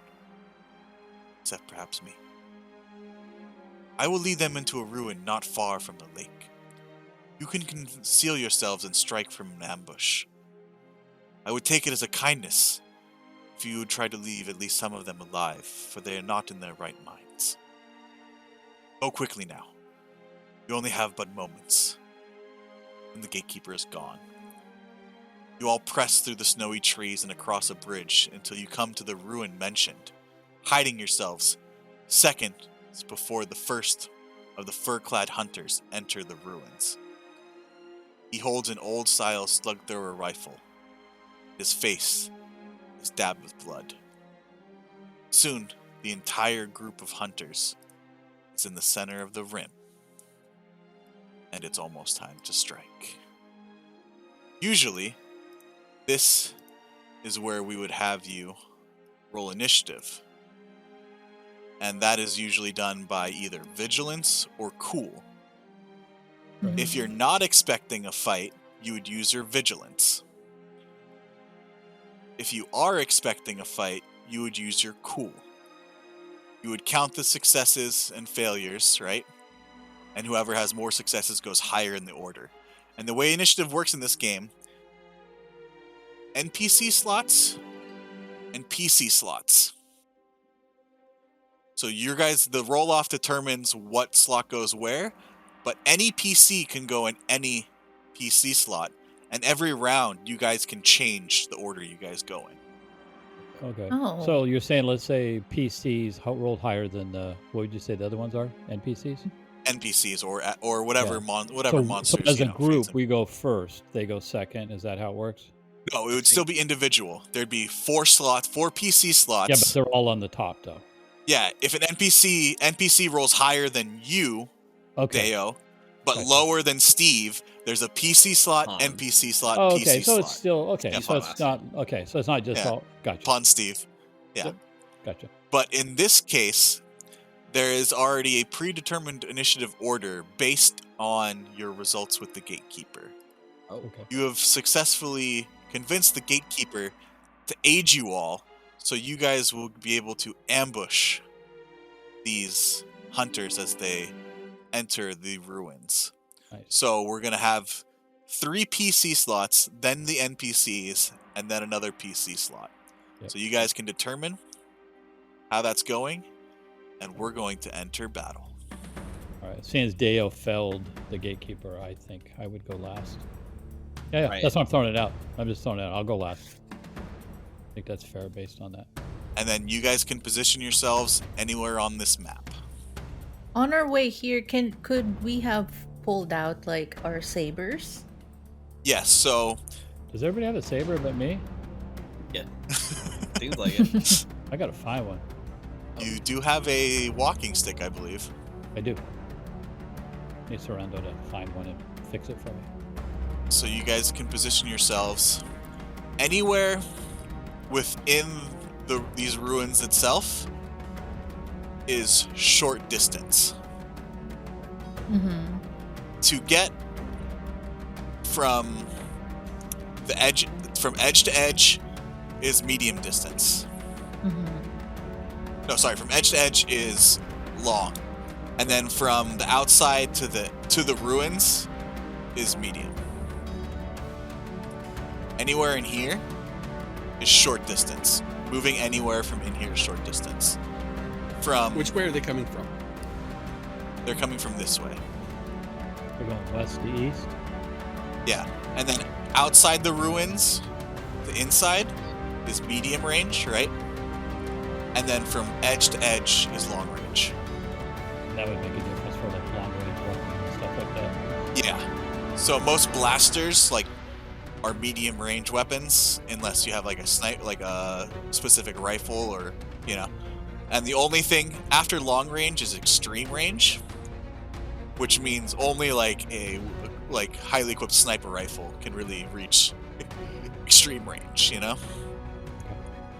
I mean, I don't know. I used to bullseye whop rats at that range back home. Yeah. In your T4. That's a speeder Yeah. though, so I could shoot it from the speeder and still bullseye whop rats. How many at a time? How many hands do you have? 2, but a lot of tentacles. Tendrils. I forget what this Wikipedia term is. So yeah, I like to be like in. I imagine these rock formations that my token is on right now is sort of a little bit higher and elevated from the battlefield, right? So I like to imagine I'm yeah. skulking above them. Yeah, that's in what I was ambush, thinking. waiting to leap down. In battle, Can I do that too? you all have Yeah, you can position yourselves where you want. You guys got the aid of the Gatekeeper. You were able to ambush these hunters. And if anybody wants to go last, not me, then let me know. Otherwise, we'll leave it as is. So how combat works is you each get a maneuver and an action, right? A maneuver is moving from one range to another, moving from a short distance to engaged, pulling out a weapon, taking cover, aiming. Those are all maneuvers. Attacking, using an item, those are actions. You only ever get one action per turn. If you want to take a second maneuver during your turn, you can take 2 strain to do so. So if you take an extra maneuver, it's 2 strain. Yes. Okay. Because you guys got the ambush on them, you have your lightsabers out already. Can I change mine to my blaster pistol? Whatever you want, whatever you want to Okay. get ready, you can have ready. Okay, thank you.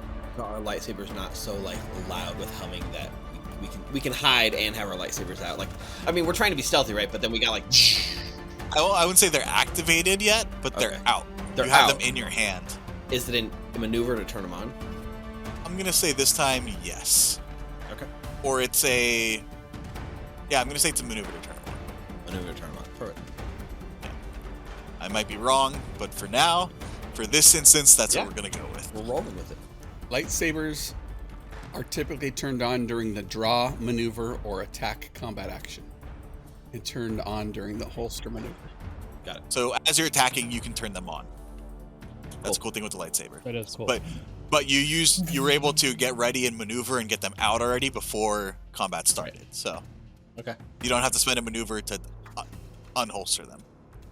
Perfect. Who's going first? So let's let Taras go first.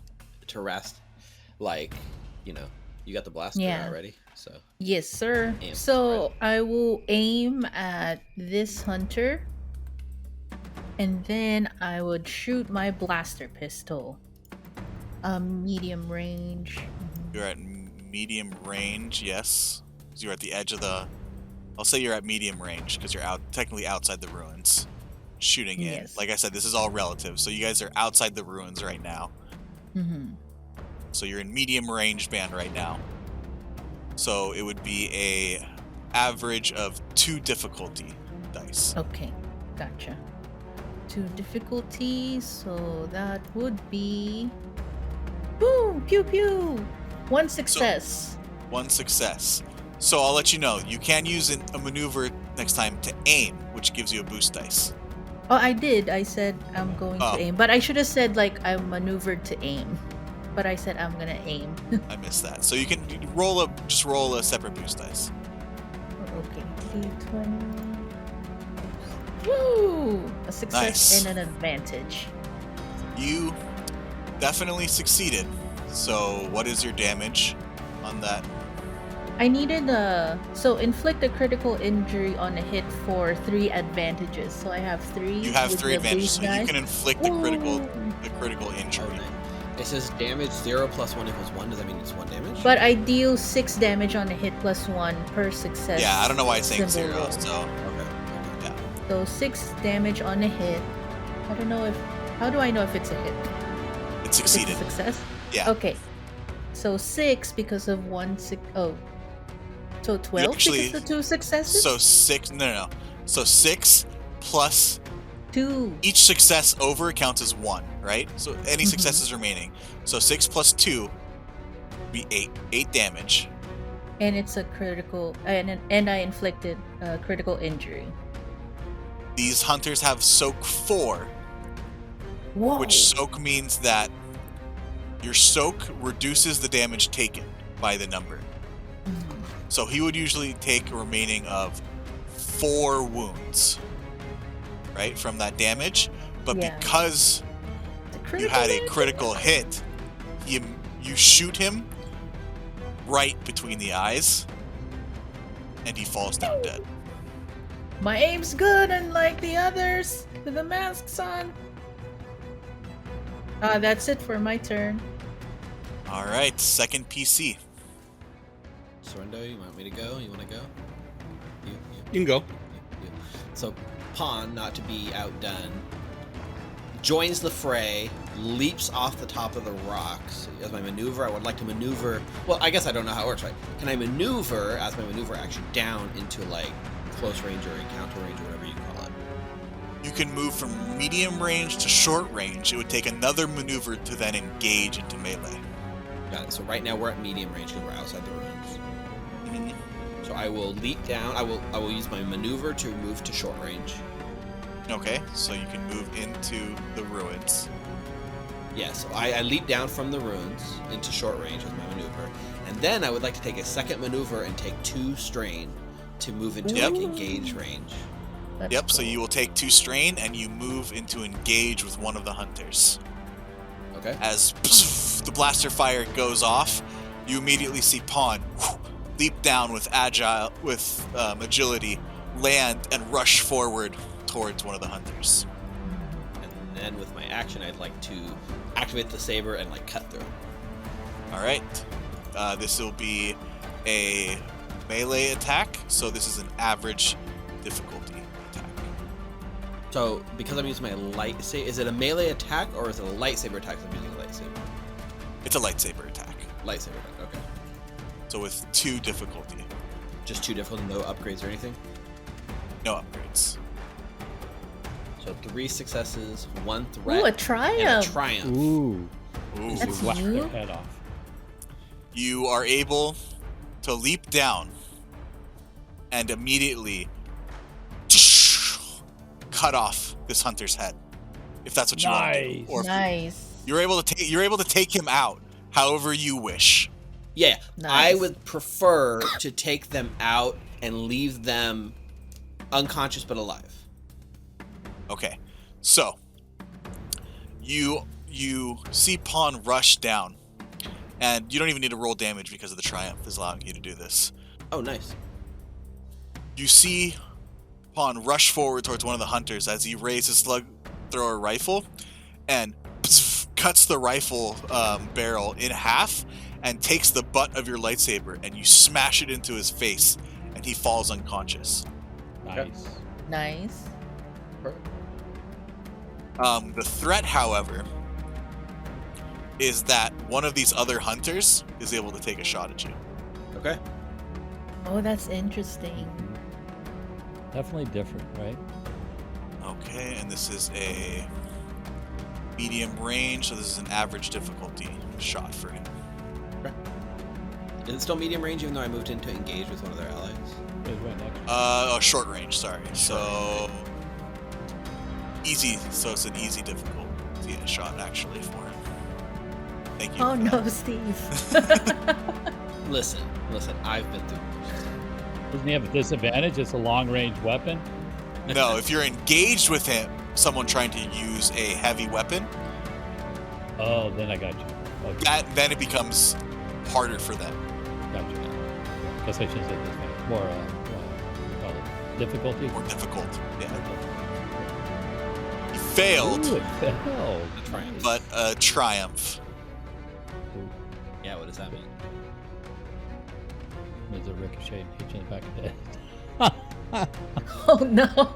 I'm gonna say A lightsaber. where he's at, he does miss you, but he hits Tarast.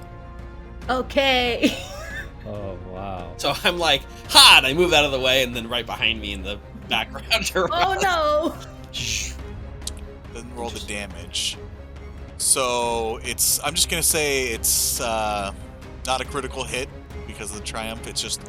It's 7 damage towards you. Okay, I have 2 soak. So I only take 5.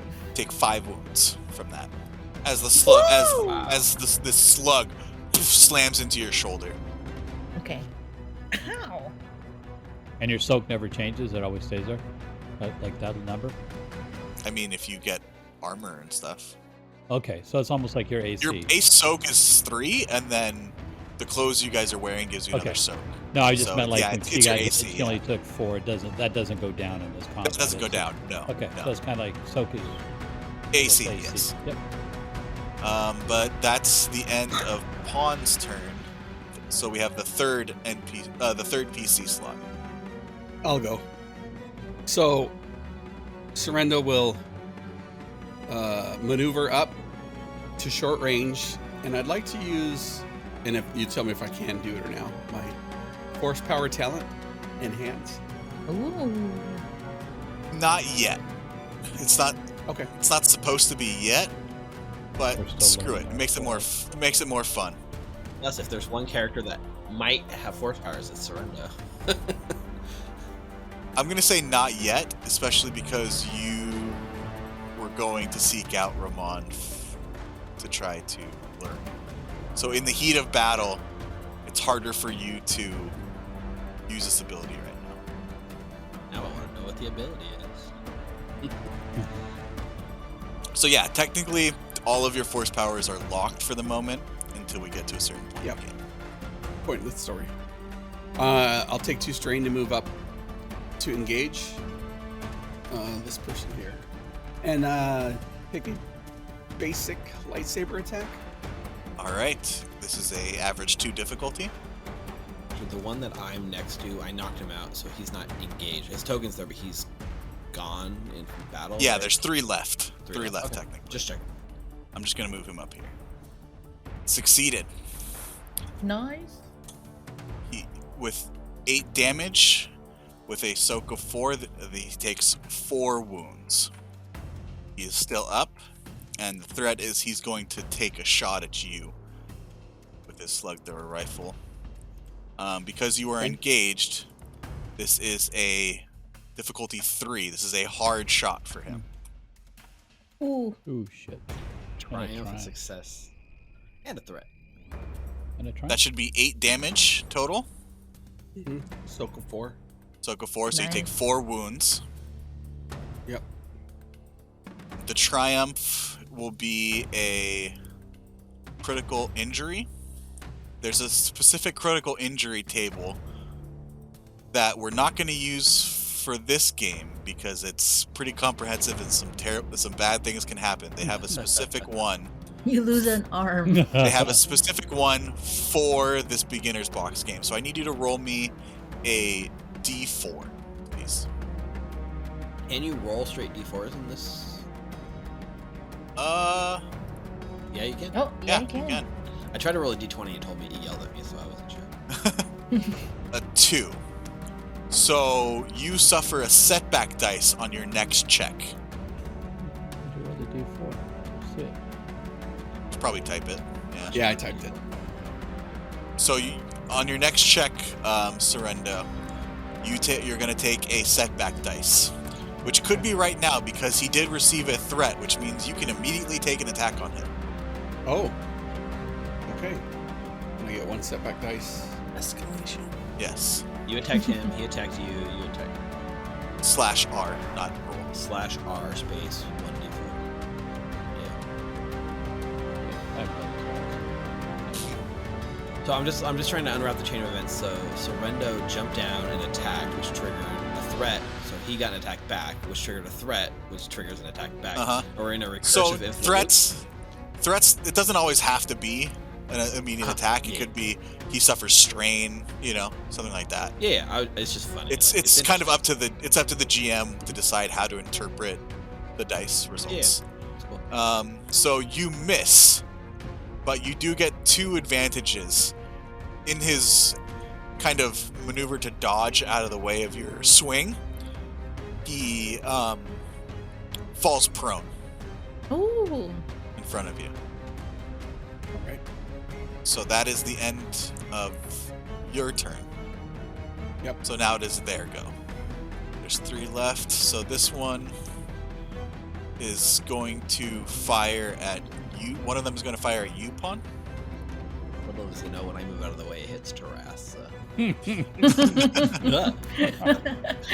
Again. This is a short range. He succeeded. Okay.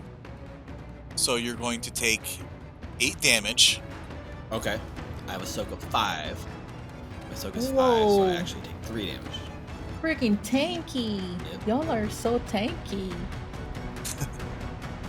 All right. And just for my knowledge, how's the damage calculated? Is that based on how many successes, or?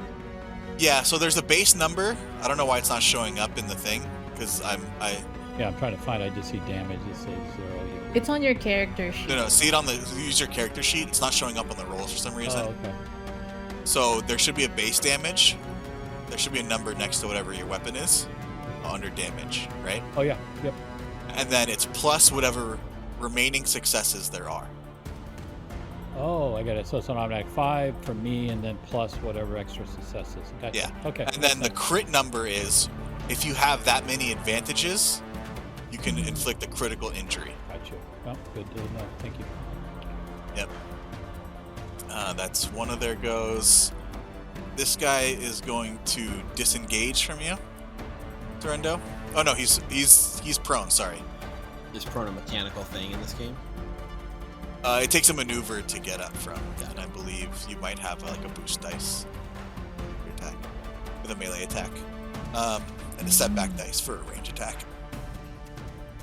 This guy is going to disengage from you, Sorrento, because you moved up to engage with both of them, and he's going to fire at you, Dow.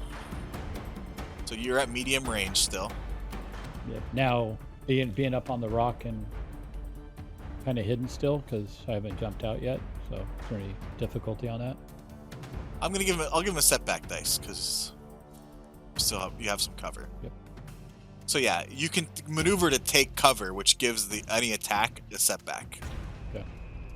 So because you were still hidden, he gets the setback dice. Ooh. You still succeeded with 2 leftover successes, so you're gonna take 9 damage Okay. and reduce that by your soak. Yep. So it'd be So you 5. add that many wounds. 5 wounds. Damn it. Yep. That is his turn. This guy is going to get up from prone from his maneuver and fire at you, Sorrento. So that is a difficulty 3. Ooh. Oh. Did succeed, so you're going to take 9 damage reduced by your soak. 4 threat. We all get to shoot at him. Meow, meow, meow, meow. I don't get to shoot. I don't know what you're talking about. I guess it should have been 2 threat before to perform a maneuver. That's fine. We already did that before. So I'm going to allow... You can immediately perform a bonus maneuver, Sorrento, right now. You can take cover, you can move, you can take a defensive stance, although it's the end of their turn. What's using a stim pack? Using a stim pack is a maneuver. Yeah. I will definitely use one of those. And then I'll spend the other 2 is that their next check is going to come with a setback dice. I guess it should have been an attack. Oh, well, we already did it. What's the stim pack get rid of? 4? 4 wounds, yeah. That's their turn. It is now the 4th PC slot, so now. Deo. Heyo. So, and again, just going back to this again, some maneuvers. I know it does different things. That's also movement, right? Yes, you can move, you can take cover, you can usually move from let's see, make sure I'm getting this right. So it takes a single maneuver to move from medium range to short range, right? Okay. It takes 2 maneuvers to move from long range to medium range or vice versa. Okay. And it takes 1 maneuver to go from short range to engaged. Okay. Which is perfect. So okay. So short range to engage. Need to mark that down.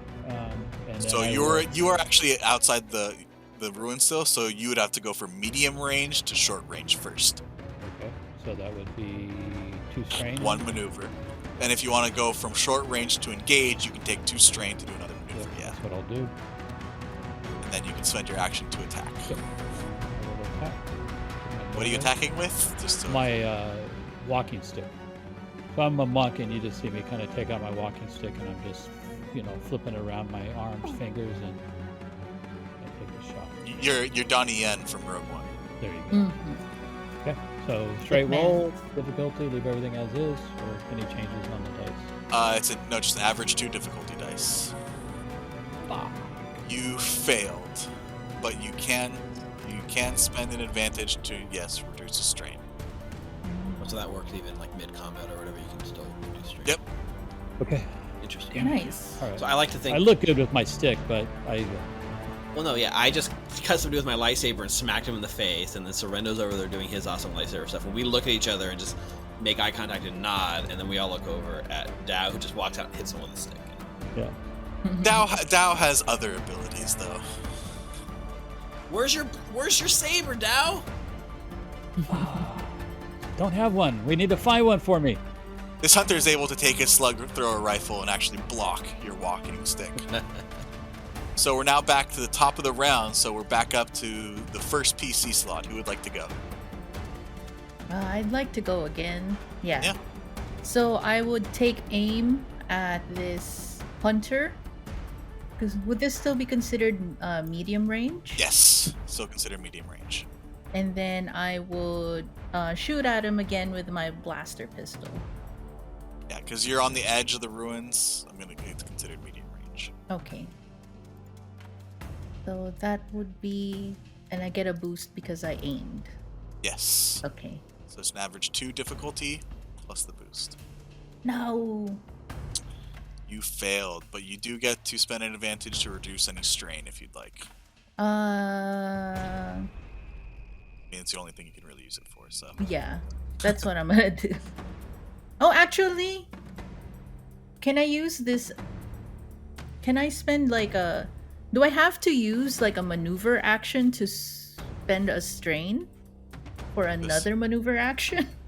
Yeah, you would have to spend 2 strain to gain another maneuver. That's Okay, I will spend 2 strains, and then use the second maneuver action to take cover. okay.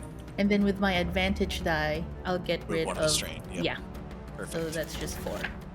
That's it for my turn. All right, so Taras blast fire misses the hunter, but they're able to take cover behind some of the large ruins that they're hiding. Right here. Yep. Okay. Yeah, it does. It's all Oh yeah, like it's all abstract anyway. So Gotcha, right gotcha. now you're in medium range from where Okay. they are. So and you have cover. Okay. So second PC slot. Who would like to go? Mind if I go again, Sorrendo? Right. So I'm within... I'm considered short range with all these hunters right now? Yes, you're considered within short range. Because I know that guy did like a maneuver, but what was his maneuver? To disengage? You maneuver to disengage from surrender. And what does disengage mean? Literally to move away without, like, I think they would get an attack if you start disengaging. An opportunistic attack, if you will. Yes. Okay. If not, that's how I'm seeing it for now until I look at it. I will, I see that Sorrendo's engaged with one, and I see Dao engaged with one, and I'm just like, you got this, and I'll engage the third one, the one that kind of disengaged away. So I'll use one maneuver to move into range on him or them, and then I will bring the blade and attack. That's just a regular, normal lightsaber difficulty. Yep, average difficulty of 2. Man. Unfortunately, he's able to just barely move his head back as your lightsaber swings out towards him. Failure with no advantages, no triumphs, no nothing. Just a straight sucky time. Yep. All right. But I'm glad that nobody saw that I'm over here, except for Taras, who's like... Yep. Okay, they saw. Taking All right. cover. Yep. All right. Third NPC slot. Who would like to go? I will go. Yeah. All right, Sorrendo. I think I'll use my maneuver to use another stim pack because I got hurt pretty bad. All right, go for it. And then I will take my attack with my lightsaber. Okay. Regular everything, right? Yep. Average difficulty. So you failed, but you did get 2 advantages. Yep. So you can either give a boost die to the next attack against the target, or you can immediately have a bonus maneuver without suffering any strain, or you can use that 2 advantages to reduce 2 strain. It's up to you. I will reduce the strain. All right, so you can reduce 2 strain. All right. It is now their go. One of these NPCs had a setback dice or something, right? So the way this works, how kind of NPCs and monsters work, is there's categories, right? Minions, rivals, and nemesis. Okay. These are minions, so it's kind of like a grouping together. You don't track them individually, you track them as a group. Okay. So it's, no matter who you guys are kind of aiming for, once you get above one of their wound thresholds, it reduces one of them from the group. Got it. If they receive a setback dice, it's whoever takes the next attack that receives the setback dice. Yeah. Okay. But even within that, like if one goes prone, you're still tracking that one individually. Yeah. For stuff like that, for maneuvers and stuff, but for wound thresholds and setbacks and stuff like that, it's a group. It's a group of it. All right. Good to know. It's cool. They're each going to aim at the targets they're not engaged with. So there's no such thing as like, because you're in melee attack, right? They have difficulty. It's who they're targeting.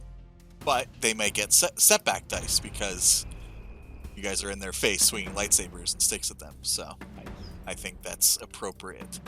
So the first attack, they're gonna attack you, Pawn. Okay.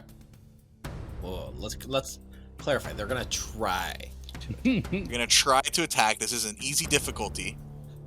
I'm gonna deflect it at Taras. Taras, get out of the way, because you're gonna get shot when he moves. This first attack is gonna have I'm hiding. two setback dice. 2 setback dice. Okay. Failure on one. Failure. You called Failure. it. There's a triumph in there. But a triumph. But there is a triumph. Deflected at Somebody's Taras. getting shot. I'm covered. The rock falls on your head. You're good. Taras, I told you to get out of the way. Stop saying where I am. So I'm going to say yes. The triumph causes it to miss you, Pawn. Doesn't inflict a critical injury, luckily, but it does hit you, Taras, I'm covered. for 7 damage. Oh my god. Does the cover do anything? Cover adds difficulty to hitting you, but once you're hit, Oh, it's just okay. your smoke. Woohoo! Uh-oh.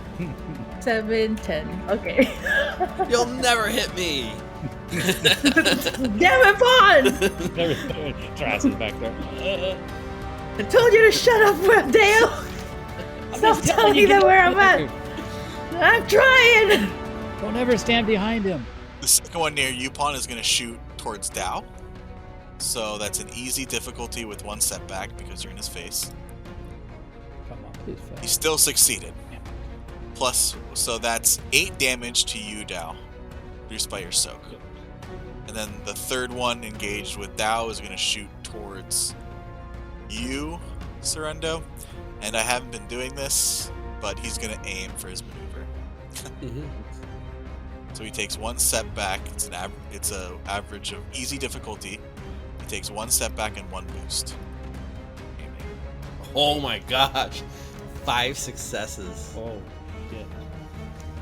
So that's 12 damage reduced by your soak. Ouch. I'm glad it took those impacts. Oh, no shit. He's going to take a strain, which they don't take strain, they just take wounds, which causes him to fall unconscious. Just from taking the aim, I'll say that narratively, Dao, you're able to use this opportunity while he's concentrating on aiming at Surrendo. You're able to knock him out with your stick.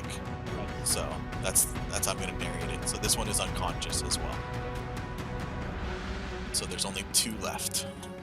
And those 2, since they didn't do maneuvers, were they like running away from us or anything? Or guarding or what do you call it? I'll say they both took defensive stances as a maneuver. Defensive stance. Pretty much you get a set. It's like cover. You get a setback dice. Got it. Yeah, I'm gonna say it gives them a setback dice to it. Gives you guys a setback dice to your attacks. with melee attacks, not range attacks. That's their turns though. So now the 4th NPC slot down. Okay. Be me. Not NPC, PC. Hey, just for my notes, I just want to make sure I got this right. Long to medium, you said it was 2 maneuvers? 2 maneuvers, correct. Medium to short is 1 maneuver, short to melee is 1, right? Yes. Okay, so I will maneuver with a melee. Okay. And I will stick. All right. You will have a difficulty of 2 with 1 setback. Yes. And the setback didn't hurt. Ooh, I got a 3. So what is your base damage for 5. the stick? 5. So you do 6 damage. They have a soak of 4, so they take 2 wounds. This guy takes 2 wounds. And you do have a threat in there. So you do suffer 1 strain. My stick breaks off and hits Taras in the eye. Sorry. Yeah. No, you suffer a strain Okay. for That maneuver, would have knocked me out. maneuvering and making this attack. Okay. Perfect. All right. Top of the round again. PC slot number 1. Who would like to go? I can go. Go for it, Taras. All right. I will. This is hilarious. I will aim for this hunter that's right next to Pawn. All right. And then try and hit him with my blaster pistol. Okay, I'll say aiming causes you to come out from the cover. Mm-hmm. That's okay. Yep. So cover's not like a 1-turn boost. It lasts. Yeah. Oh, okay. That's Yeah. cool. So I got my boost die. Kill him, Pawn. Woo! Check failed, but I get Ooh, 5 5 advantages. That's a lot of advantages. Okay. Let's see what you can do with those 5 advantages. So your attack wasn't successful, so you can't do a critical injury, though. You can spend 2 advantages to immediately perform a bonus maneuver without suffering strain. You Okay. can spend 2 advantage to give a boost die to the next attack against a target, and you Okay. can spend 1 advantage to recover strain. Okay. So that's 3 advantage dice is for strain. So you can you want to reduce 3 strain, all right? Okay. Oh wait, no, sorry. Just 2 strain, and then I'll use. Yeah. And then I will spend the other free maneuver to use a stim pack. Okay, and then you still have one advantage 4, left. 6. But you could use to go back into cover if you wanted. No, it takes 2. Oh, 2 to go to cover. 2 2 to do bonus maneuver. And then I'll do for my final advantage die, I'll give the boost to the next attack. That takes 2 as well. Oh, that takes 2? Okay. What can I do with the last one? Is You it can a reduce strain? Okay. Or if you'd rather have kept one of them, you can put back a strain and get the other advantage back. You know what I'm saying? Yeah, okay. No, I'd like to reduce the strain. Okay, so reduce another strain by 1. Okay. So, okay. That's Alright. it for my turn. PC slot number 2. Because of the way this is playing out, Surrender, I think you should go next. Let's see. Also, just mix it up and just use the mechanic that the game uses. Is there such thing as flanking or anything in Star Wars if you maneuver? It's kind of open to GM interpretation. Okay. If you guys can make a good enough argument for why you should get boost dice for a situation, right? Okay. I can decide whether your argument is valid or you're sent to the gulag. Okay. Fair enough. So I got a setback dice because he's taking cover. Because he's guarding. Or defense. Yeah. Failed, unfortunately. So you have your maneuver still. I'm going to disengage from melee, and then I'm going to use 2 strain to Maneuver. maneuver away. Okay. You are now in medium range from them. Alright, 3rd PC slot. Dow, why don't you go now and take that guy out? Okay. I will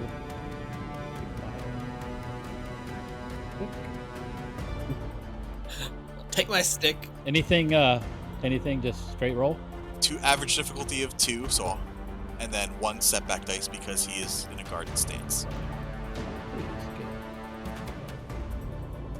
Fail, but you have an advantage that you can use to reduce strain if you like. These rolls are not going in your guys' favor right now. It's alright. So it is now the hunter's turn. This one is going to shoot towards you, Dow. One of them is. Doesn't really matter which one. This is going to be an easy. Yes! Fails. They don't really have strain, so they can't really do anything with that advantage. This one near you, Dow, is actually going to shoot towards Tarast. Oh Who has come out of cover. no! Oh, hey, Okay. real quick, I didn't take my maneuver, so can I drink a... Use a stim pack? You can use this impact, yeah. Okay, thanks. Go for it. He's going to aim because I forgot to do that for the other guy. The other guy's Okay. going to take another defensive stance for his maneuver.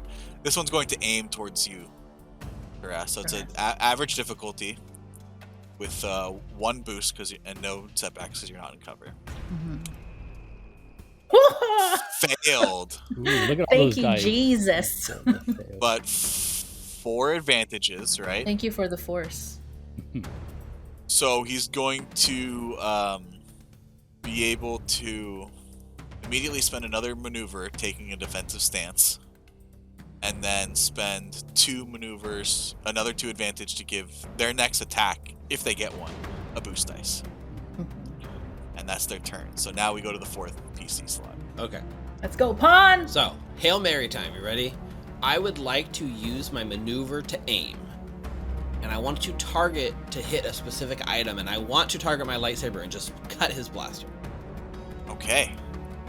Alright, so you get your boost dice. You're right. Come on. It says, Pawn. well, it says 1 boost dice to the next combat check or target specific item. I actually take 2 setback dice, I think. Yeah, so you still add those to your, so you add the setback dice because you're targeting a specific item, but you still add your boost dice for aiming. Do you? It's not like they don't cancel each other out. I guess it says +1 to combat check or 2 to the next. Like that's why I wasn't sure if it canceled out. So you're saying I get 1 boost and 2 setbacks, and he's a defensive stance, so it's actually 3 setback dice total. Yes. Okay, that's why I said this is a Hail Mary. Yep. Come on. You've been Okay. rolling good. Come on, Pond. Get him. All right, I've been tanking for you, Pawn. Get him. here comes the triumph. Yeah! Ooh! Yeah. Success. With 2 advantages. So I will Let's say yes. go. That's one hell of a Hail Mary. You suddenly arc your lightsaber downwards, and it slices the slug thrower rifle clean in 2. And you have 2 advantages still. You like whatever you like to use them for. You can give the next attack boost dice. You can perform another maneuver. Right. You can reduce strain. I'm gonna reduce 2 strain because I really could use some strain reduction right now. That's fine. So I'm just gonna use that for the 2 strain. But I'm also like, as I cut down his blade, now I'm trying to stay in his face a little bit and sort of be like stand down kind of thing.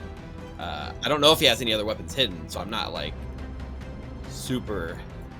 But I'm glad that it worked. So that's what I'll do. I'll spend the 2 advantage to reduce my strain by 2, and be happy my Hail Mary worked. All right. Next PC slot. It's like a new round, right? So theoretically, I could go back to back in this instant. You could. I don't want to. I want you guys to take the slots to just disable the other guy. That's the cool thing with this system. All right. If you have, let's say, you need to activate an item, right? If you have back-to-back PC slots like that in the round, you could have someone run up theirs and then use the next slot to immediately do the action to activate it, you know? I'll go ahead because I'm in melee. I'll just go ahead and take a shot at the guy. Go for it. Yeah, go for this one. Is it still setback dice? Is he still? Yes, he was able to use another maneuver to take defensive stance. Give me a success finally. So that's a failure, but you have an advantage to reduce the strain if you'd like. Okay, give him straight back. Listen, you brought a stick to a gunfight. You. I'm usually pretty good with the stick. Man, I think I'm rusty. It's the gravity on this. Must have been jumping out of our ship, and my hands are cold from that snow. All right, second PC slot. I think all three of you guys should work to take out that other guy during these levels. I personally would be working to not die at the moment. So whoever wants to go right now, you can use your turn however you want. I'm going last. You're going last? Yeah, I mean, my guy has no rifle, so I'm assuming that the guy closest to me can't shoot you, Taras, because I cut his gun in half. He might have another blaster. I don't know. Sorry, I'm gonna my maneuver too. I'm gonna do another stim pack. So sorry. Okay. Okay, so he does. Okay. Then make sure you guys are keeping track of how many you're using. Yeah, I'm doing it. Yeah, the guy closest to me shouldn't have a long range rifle, so I think you're safe from him. So concentrate on the other guy. This one? It doesn't really matter. Yeah, just say that you're targeting one of them. Right. One of them has their weapon nullified, I guess. I'll take the one that doesn't have their weapon. Who looks more? Because I feel like there's a setback either way, though. One of them is injured, but I'll say it's the one near death. Yeah, and it's also that's the one that shot you twice when he missed. Yeah, the one near Dao, he's on a defensive stance, right? For melee attacks. For melee attacks? Okay, but for me, like, the range would this still be considered a medium range? Still medium range, yeah. Oh, perfect. Okay, I'll aim and take a shot at... Okay, that's what I'll do then. I'll aim and shoot my blaster pistol at him. Alright, so take a boost die. Pew pew! Yeah. Do I get 2 since it's like 2 attack? Oh wait, no, Dao took the other one. From Pawn? I didn't give a boost die. I reduced strain. Ah, okay, gotcha. Never Yeah, mind. so it's just one boost. Come on. Yes, let's go. That's success. And an advantage. Let's go. So what's your 6 plus... Why is it 2? Did I get... Oh, you because have 2 successes. two successes over, so Yeah, that's so 8. that's 8. Yeah, 8 So that's damage. 4 damage after their soak. And there was already 2 wounds, so he falls down dead. Sweet. And then what can I do for my advantage die? You can reduce strain. Reduce strain? I will do that. Stop killing them! The boss said alive! If I don't kill them, they'll kill me! The guy shot you twice. He deserved it. Good job. We're gonna drop out of initiative real quick. Okay. As there's one remaining, and he suddenly turns and flees and Oh, runs through the forest, hollering and yelling. Oh no. Are we gonna chase all- him or shoot him? You or- all take off in pursuit. We are. For suddenly, when you only get a few steps in, you all plummet into deep pits. Oh shit. Stone-walled chamber with no visible exit. Each of you falls into a separate pit in a spray of snow and gravel. The hunter reappears at the edge of the pits for a moment, hoots in derision, and then vanishes. At the end of this encounter, you guys are able to have a chance to recover strain. You guys can recover strain equal to your presence or cool, whichever one is greater. My presence. Either your presence characteristic or your ranks and cool, whichever one has the greater number. So, okay, so your ranks in cool, right? So yeah. Yeah, so let's say you have 3, right? I have my ranks in cool is 1, but my presence Or is 2. presence. So I could reduce. So yeah, you'd be able to reduce 2 strain. Okay, my presence is 3. Yeah, whichever number of those is greater, you can reduce that number of strain right now. So I'm good. And can we use can I use a stim pack? Yeah, you guys have a moment as you guys are sitting in these pits. So if you guys want to use any stim pads, you can. I go to my communicator. Or... I fell in a pit. I'm here too. Did anyone see the hunter? You all see no obvious way out of your pit. Only some ropes, well out of your reach. With a glowy, silvery shimmer, the Gatekeeper appears. Don't bother trying to climb out. The walls are covered in ice and it's just above freezing. They're slick with ice melt. No, I'm afraid you'll have to use the Force to have any hope of success here. Which will be quite the interesting test in my perspective. You guys all now have chances to use your Force powers Mhm. However you would like. Woo! to try to get out of these pits. My force power can't do shit. You never know. So, who would like to go first? Yes, let's go, I'll go. Sal Rento. Halorendo. I should have changed your name. Is this your first character that's not named Hal? Yes. So it says I can spend 1 force point to jump to a location within short range. Yes, so you're going to use Enhance, right?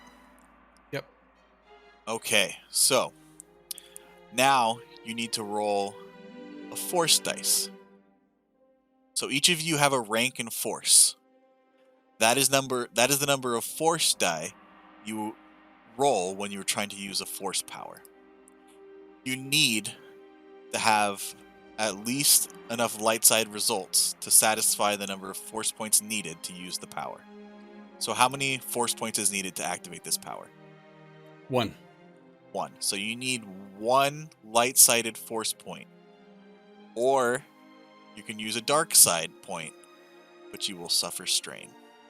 You also have to use a destiny point to be able to use a dark side point, but we haven't gotten into that section yet, so don't worry about that. But we can use Dark Force. You can use the dark side. So, I've- Halorendo. Mm-hmm. I'm making that official change right now. Yes. You are now named Halorendo. I like that. I'm gonna update my. I mean, it's just pronounced Hal in a different dialect. It says SAR, but you pronounce that as Hal. Yeah, if you would like to use Halorendo. your force power, please roll me a force die. What is a force die? 1 die. 1 die? That's it? Yep. 2. All right. That's 2 Light. force. You were able to generate 2 light sides, so you have more than enough as you take a deep breath and meditate and calm yourself and look inward, and you remember all the situations you found yourself back home. How many times have you found yourself in an impossible situation? Defending your sisters, going through the wilderness, and you know you can do this, and you focus your mind and you jump. You're able to jump out the pit. Like all the way out? Like All the way out. Oh, He jumps all Nice. the way out. Damn. Now, Too bad none of us could see it What- because we're down in the pit. yeah. Before we get to the rest of the part, would anyone like to try anything else? Just to be able to use it. You said the rope is far away, like is out of reach? It's barely out of reach, yeah. But you know it's there. All right. Well, I will use the force to move that rope down to me. Alright, you have move. I do have move. Alright, Oh. roll So I a... am using the force to get that rope and like just pull it down so I can climb up it. Okay. I got 1 light. Deo, while your strengths might not be strictly in combat, you know yourself. You know the best way to calm your mind and enter that meditative state. And you are no novice to using the Force. So I would say out of all of you, you are the most familiar with the ways of the Force. And you reach out and focus, and you put your hand up, and within a moment you close your eyes and you feel the rope enter your hand. Would anyone like to try anything else? All right, I'll climb Pawn. the rope. Taras, are you doing something? You started narrating a minute ago. I didn't want to like. No. Okay. Do you want to try something, Tarast? No, I was just wondering about the rope. I thought I could get a running jump start and then grab it. No, it's outside the pit. Oh, it's outside the pit. Yeah. Oh no, no, Deo already did it.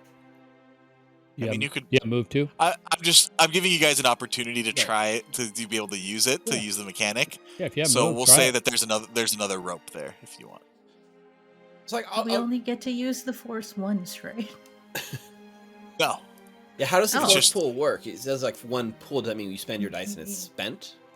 It's not spent. That's how many your rank in the force is how many force dice you get to roll. Every time you use it. And then- Oh. While we're not in a initiative situation, you guys can keep trying it to do something. But if it were in an initiative situation, using the force is usually, I believe, an action. I see.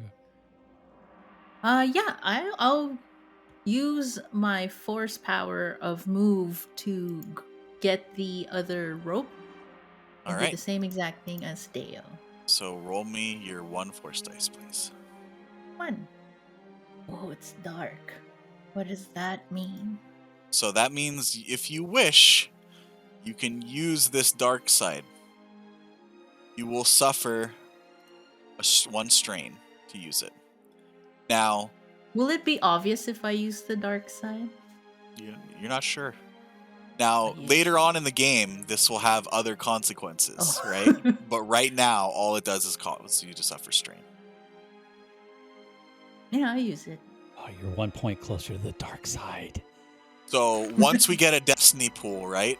Destiny pools are shared between us, right? Between me, the GM, and you, the players. To be able to use a dark side dice, you would have to flip a light side to a dark side. That means I get that destiny point later to use for something. You could use it against us. Yeah. But for now, all you would have to do is suffer strain. So if it's critical, it may be worth it. If it's not, then it's like, Yeah, it depends how badly you want. It depends how badly you want it. And then also, the more you use the dark side, the more your morality falls, right? okay. Oh, I see. But it can go like back and forth. Yeah. Yeah, so Oh, if you okay. use it, then it goes to the light side, correct? Now, yeah, not in this game, but eventually, like, if you fall to the dark side, you can no longer use light side force points. You have to use dark Oh, side. okay. If Mm. you fall high enough, until you redeem yourself, which is very difficult. Okay. So this is the part that I think I was confused on, right? So on this force dice, there are both light force and dark force on the same Yes. dice. Yes. And then you choose if you tap into those or not. Got it. Mm. Okay. Yeah, the Destiny dice or coin. There's also or, blank. There's also blank as well. yeah. Right. The Destiny thing was what really makes the interesting part of this, right? Hmm. Because using that dark side, now we give Yeah. the GM advantage later on. Yeah. But this is just an introduction to your force powers, so all you have to do is Yep. So as pawn, what happened with Teres? It worked? you try to reach out and move this rope using the meditations that Romand told you about. Couldn't instruct you on, but told you about in her research. And during that, you remember your times with her. And again, that uncertainty and anguish of whether you made the right decision, the part ways, comes up, and you feel the frustration building. And nothing's happening. And then you feel the anger within you welling.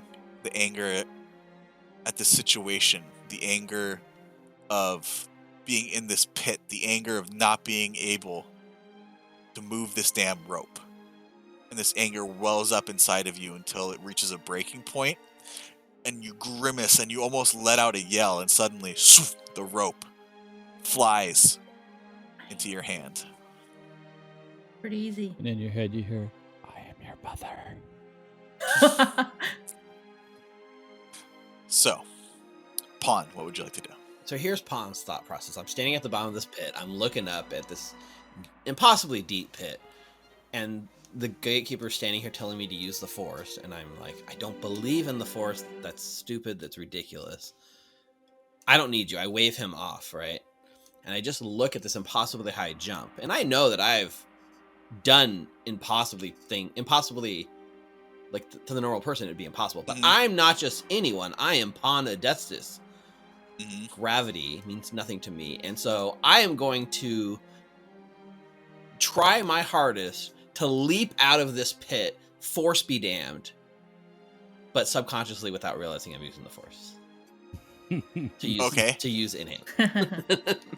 I'm going to say this. Is there a setback dice when rolling? Can you put a setback dice on a force? Why not? Because it's still light. Interesting.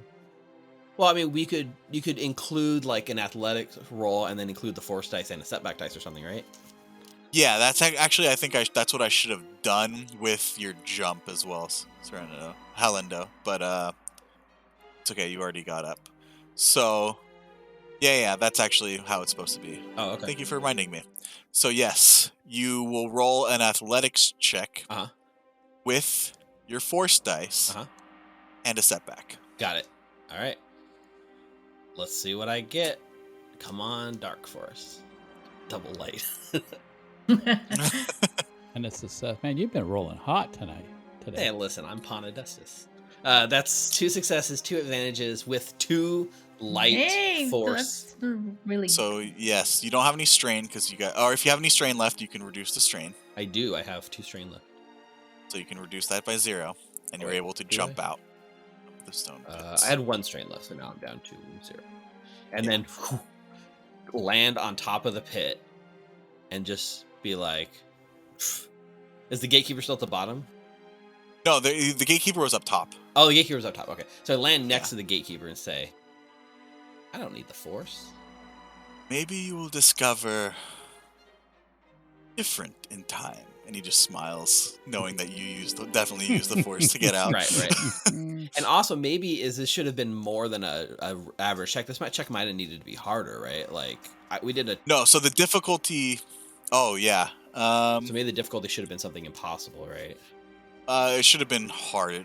Hard. One more, but it's all right. We already. Yeah. But because the 4 dice would have helped me overcome it, anyways, right? Yeah, it should have been more than an average. It should have been a hard. Yeah, it should have been a 3. And then I probably should have upgraded to a challenge because of the ice. Ooh, yep. That's very true. That would have been cool. But you know what? With 2 force on my dice, I think I would have overcame all of that. Yeah, we'll say Okay. yeah. Yeah, it was a cool moment. I'm starting to get a feel for the stone. You would have slipped and you Yeah. would have been floating like, oh shit, how'd I do But that? you all make your way out of these stone pits. And the gatekeeper looks at all of you. Well done. You have all proven quite adept and quite strong in the force. You may be able to accomplish this yet. Not just saving your friend, but saving my valley as well. Perhaps learning something of yourselves in the force along the way. You continue on this path, there's a bridge. It is being guarded by some of Malefax's hired mercenaries. Across the bridge is the other side of this valley. To the left, you will find my temple, and hopefully your friend and Malefax. To the right, you'll find a large forest and the village where those hunters originally came from. I would ask you all a favor, being as you've proven yourselves so adept. If you could, try to cleanse some of the dark side influence that has corrupted this valley. It may help you along the way, and it will definitely help these people. In the village, in the center, there is a large crystal that is strong with the force. With my temple being corrupted, it is also being tainted by the dark side. Malefax has also kept on retainer some bounty hunters that have taken over the village and have taken some of the villages prisoner to bring to the temple as well. Those hunters were originally out searching for those bounty hunters when they came into the village and took over. In the forest, you will find a large tree, ancient, strong in the force. It has also been corrupted. I leave it to you all to choose which site you try to cleanse. I can instruct you in the ritual. As long as you are clear of mind and pure of heart, it should prove no difficulty.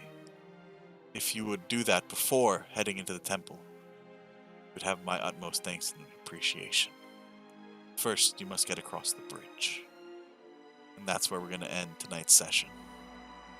You all gain 10 experience points. Okay, 10 experience. If you can look Ooh. towards your second sheet that I gave you all, Second you can sheet. spend those experience points to upgrade some of your skills. Oh, I see. So these things cost 10 experience points.